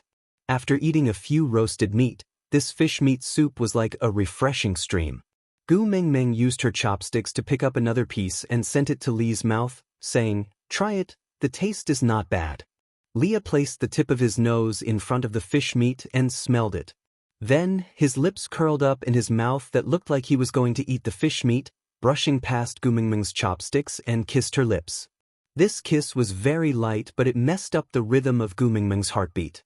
Everyone was watching. But Leah did not care about how others looked at him. He just looked at Gu Mengmeng's mouth tenderly and licked his lips. Indeed, very delicious. Gu Mengmeng pursed her lips and smiled faintly. She lowered her head and sent the fish on her chopsticks into her mouth. She did not dare to look at Lee's eyes and could only eat the food in her bowl secretly. She didn't even know when the food in the bowl was gone, because her ears were filled with the sound of her own heartbeat. Leah took over the empty bowl and asked, "Do you want more?" "I'll help you get a bowl." Gu Mengmeng shook her head shyly and said, "No need, I'm full." Leah frowned, his heart aching that his Mengmeng only ate so little every meal. The food that he had spent so much effort to cook ended up in Sandy and Maya's stomachs. After thinking for a while, Leah whispered into Gu Mengmeng's ear, "But I'm still hungry." Gu Mengmeng then realized that she had actually finished everything and left nothing for Leah. She hurriedly said, "Then I'll help you get another bowl." Leah pulled Gu Mengmeng's little hand and said, "I'm the witch doctor of Saint Nazir, how can I snatch food from a female?" Aside from the topic, babes, remember to give me that free ticket. Those who have gifts, please focus on today. Today is the last day for the statistics. After today, gifts won't be counted as results. Then leave a message and ask the babies to move their fingers and cheer for Jean Eyre and Gu Mengmeng, please.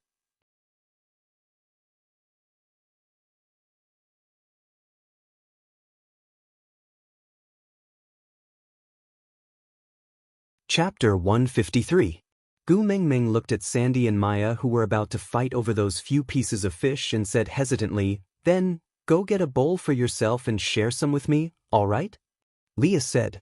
Gu Mengmeng nodded. As a competent girlfriend, she would definitely not let her boyfriend go hungry. So Gu Mengmeng jumped out from Lee's tail with the bowl in hand and rushed to the pot, snatching a bowl of fish from Sandy and Maya's pincer attack. The steam from the fish shrouded Gu Mengmeng's little face. From Lee's perspective, she seemed to be the only color in this world. Opening his arms, Leah took the initiative to welcome Gu Mengmeng, who was walking towards him. He kept his tail and hugged her with his body, feeling the wonderful feeling of her in his arms. Gu Mengmeng seemed to have gotten used to being hugged these few days, so she did not resist or feel awkward. She just picked up a piece of fish and blew on it before sending it to Lee's lips. She opened her mouth as if she was feeding a child and said, "Come, open your mouth." Leah could not help but smile, but used one hand to push the chopsticks back into Gu Mengmeng's mouth. As Gu Mengmeng looked at him with her big innocent eyes, he leaned towards her lips again and kissed her little mouth. His nimble tongue minced the fish in Gu Mengmeng's mouth before releasing her little mouth reluctantly. Before he withdrew, he sucked on her little lilac tongue again. Some saliva dripped down from their parted lips, reflecting the sunlight and looking crystal clear. Gu Mingming's face flushed red. She finally understood what Leah meant by, share some with me. So, there was such a way to divide? Gu Mingming instinctively swallowed the fish in her mouth but did not dare to feed Leah a second time. She directly placed the chopsticks in front of Leah and looked away shyly, saying, You eat it yourself. Leah loved Gu Mingming's shy look very much, especially her little mouth which always gave off a seductive scent, making him want to taste it again and again.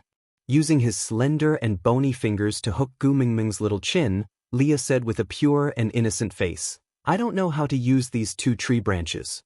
Gu Mingming stuffed the bowl into Lee's hands and ran away as if she was escaping for her life. As she ran, she shouted, If you don't know how to use chopsticks, use your hands. Looking at Gu Mingming's escaping back view, Lee's heart sank. Could it be that he had still pushed her too hard? Although she said she ran away, she didn't go far. She just ran to Sandy and Maya's side. These 2 little females, who usually did not even dare to breathe loudly in front of Nina, were now at loggerheads with each other over a pot of fish, refusing to give in to each other. Gu Mingming walked to the middle and forcibly separated the 2 of them, saying, There are plenty of these fish in the stream. If it's not enough, we can just catch another 2 to cut them up and put everything into the soup. The soup is ready-made and it doesn't take much effort to make. What's there to fight over?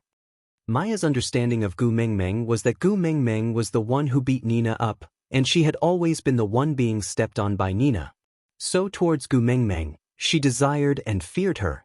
Now that Gu Mingming had spoken, she naturally did not dare to fight over it.